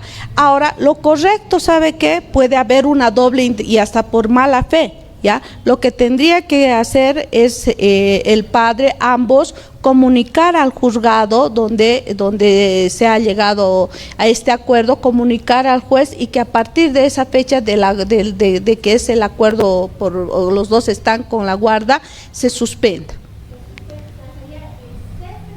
Exactamente. Se suspenda porque la asistencia familiar es un derecho que hay que resguardarlo, y muchas veces estos acuerdos son temporales porque no causan estado tampoco, entonces hay ese privilegio, y el juez generalmente es mejor poner en conocimiento que quede entre tal, y si se llevan bien y la guarda se lleva, entonces no va a haber ninguna oportunidad, pero ya van a comunicar al juez. Lo que sí es que si no comunican, esa asistencia sigue corriendo y va a motivar incidentes posteriormente. Acá, doctora.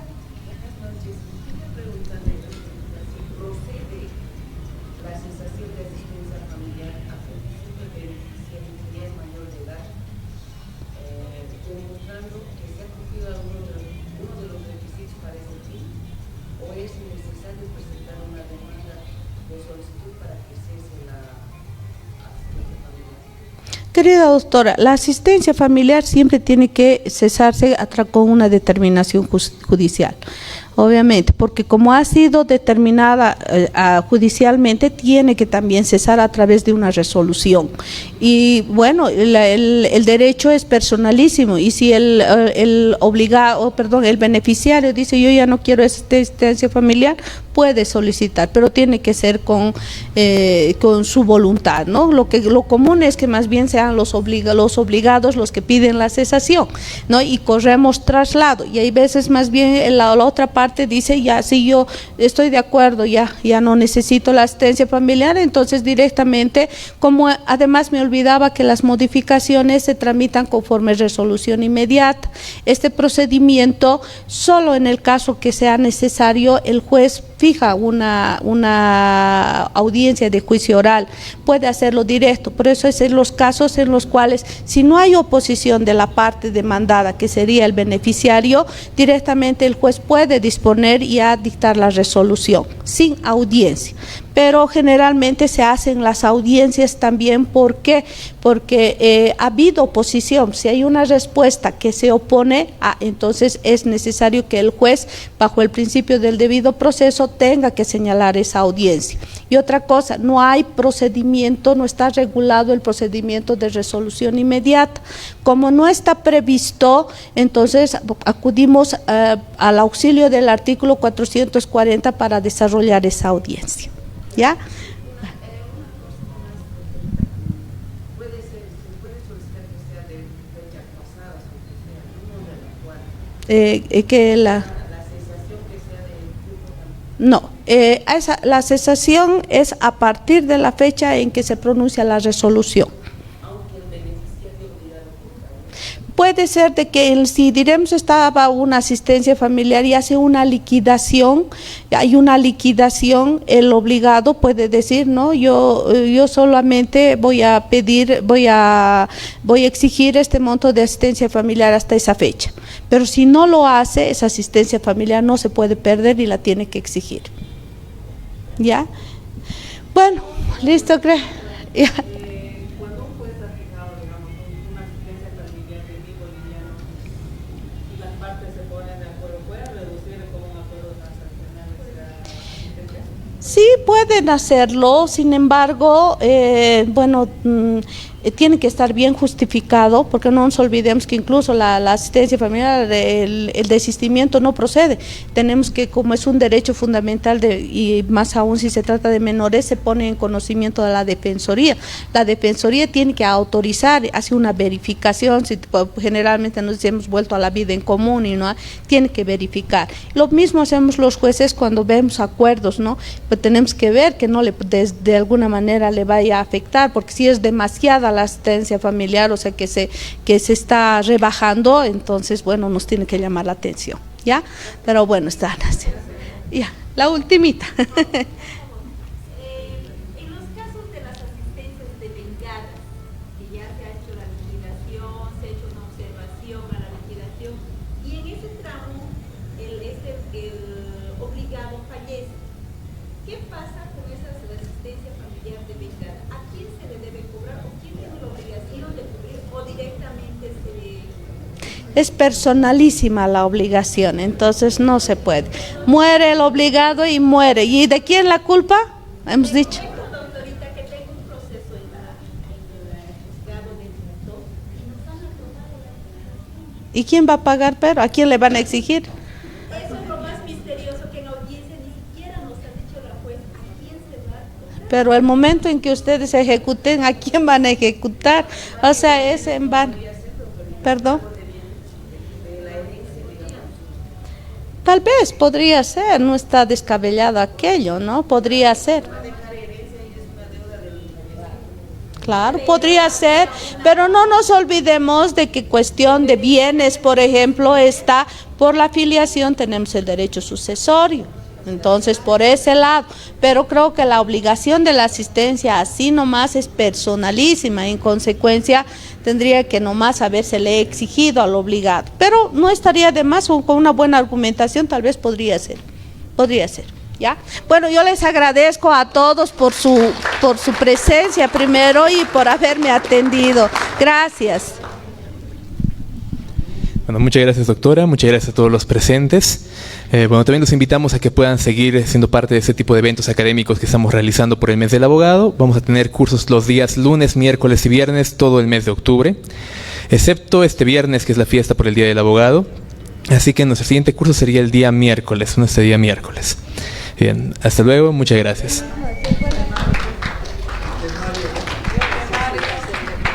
A ver, por si acaso, respecto a los temas, este miércoles, por ejemplo, se va a tratar el tema de la ley 1636, que es la ley para la protección de niñas, niños y adolescentes en entornos digitales, una ley nueva que se aprobó hace poco tiempo. Vamos a estar tratando eso desde 3 perspectivas: perspectiva constitucional, de informática y penal.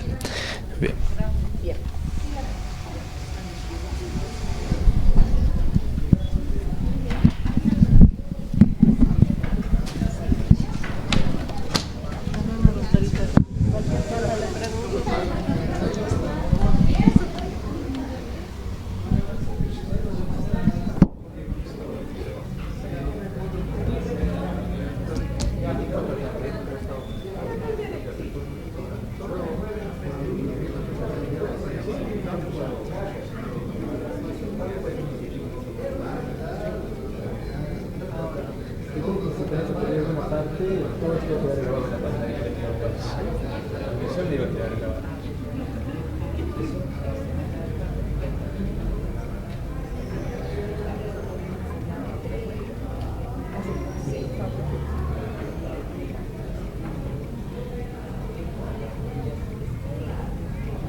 ¿Qué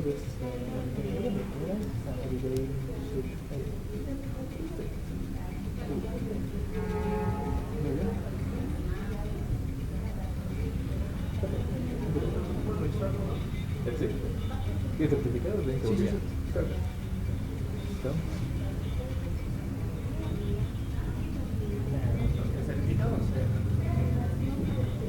Sí, está físico. Si le puede informar al número de celular y se le va a poder pasar por secretaría con un primer piso.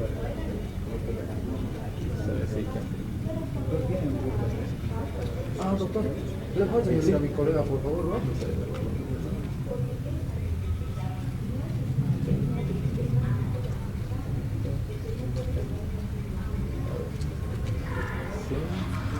Lo vas a botar, ¿no? 150, 100. ¿Lo pongo, no? Te va a quedar todo. ¿Lo anoto nomás, no? Sí, no nos ven. ¿Cuántos de hecho?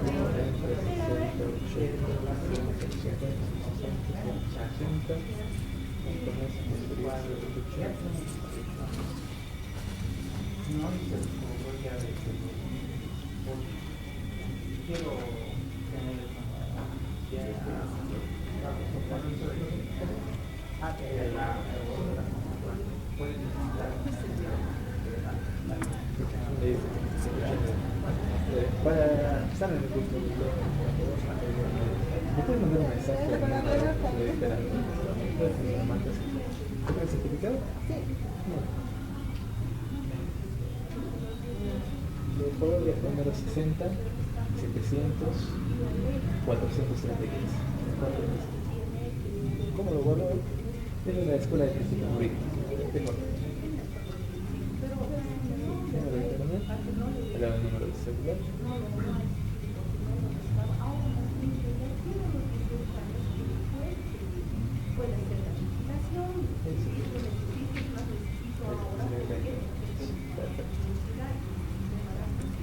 Muy bien.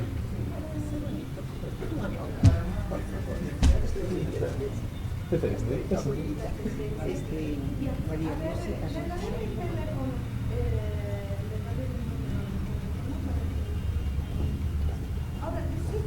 Sé que ya teníamos registrado su número de carnet, ¿no? 8 00 Bien. 123 Bien. 1H ¿Su número de celular? a 674 Bien. 3 3 3 no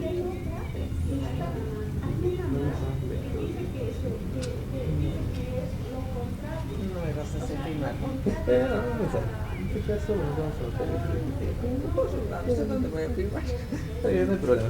Muchas gracias. ¿Cómo te llamas? Alexander.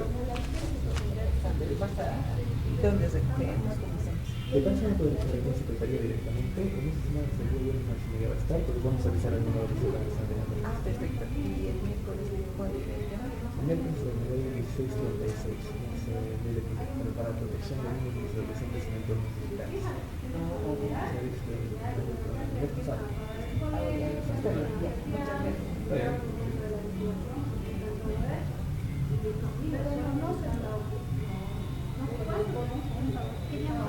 Tendría que plantear así porque no corresponde la asistencia Aquí estoy. y se ha aplicado, por eso que ahora por ejemplo en el Ministerio de la Asistencia familiar se aplica en tal modalidad por su asistencia familiar. Se establece que cualquier otro tipo de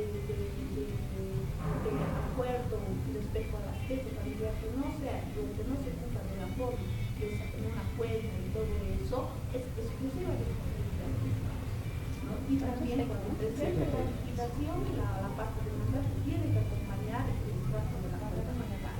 Y por otro lado, el demandado que hace la observación también tiene que acompañar la cuenta. Es que les podemos decir, si en un proceso judicial cumple una realidad, o sea, todo funciona, va como bueno. Yo por lo menos, en cuestión de asistencia familiar, yo no tengo problemas de disponer tanto de proyectos que en los países de construcción con y llegan y les digo, es una ley. Si ustedes no cumplen, se cada vez que se empujan. Y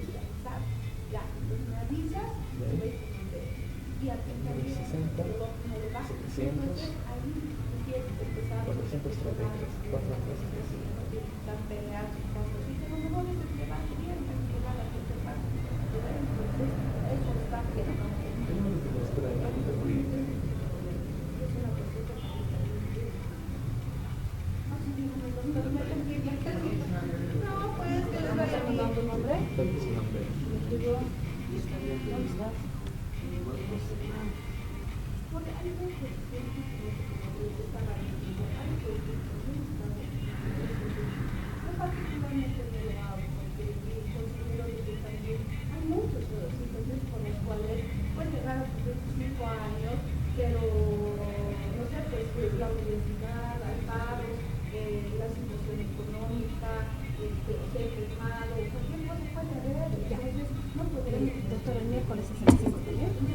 Desde las 5:30. Sí, voy a continuar también en el Facebook del proyecto de colocar todas las fichas, ya está publicado también. Y pueden ver el por WhatsApp. Que pueden hacer igual. Ya se nos vuelve en el teléfono. Está como listo por el día, mucho la banda de esta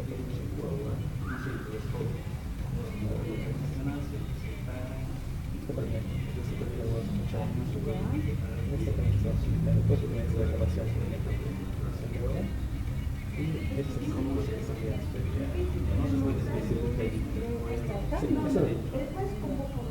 ahora también en la publicación de esta forma de capacitación pueden enlace igualmente a la comunidad de WhatsApp si se activan a todas las notificaciones que entran a la página y hace 4 días se publicó para dar esa capacitación. Más abajo hay una descripción de un enlace anteriores.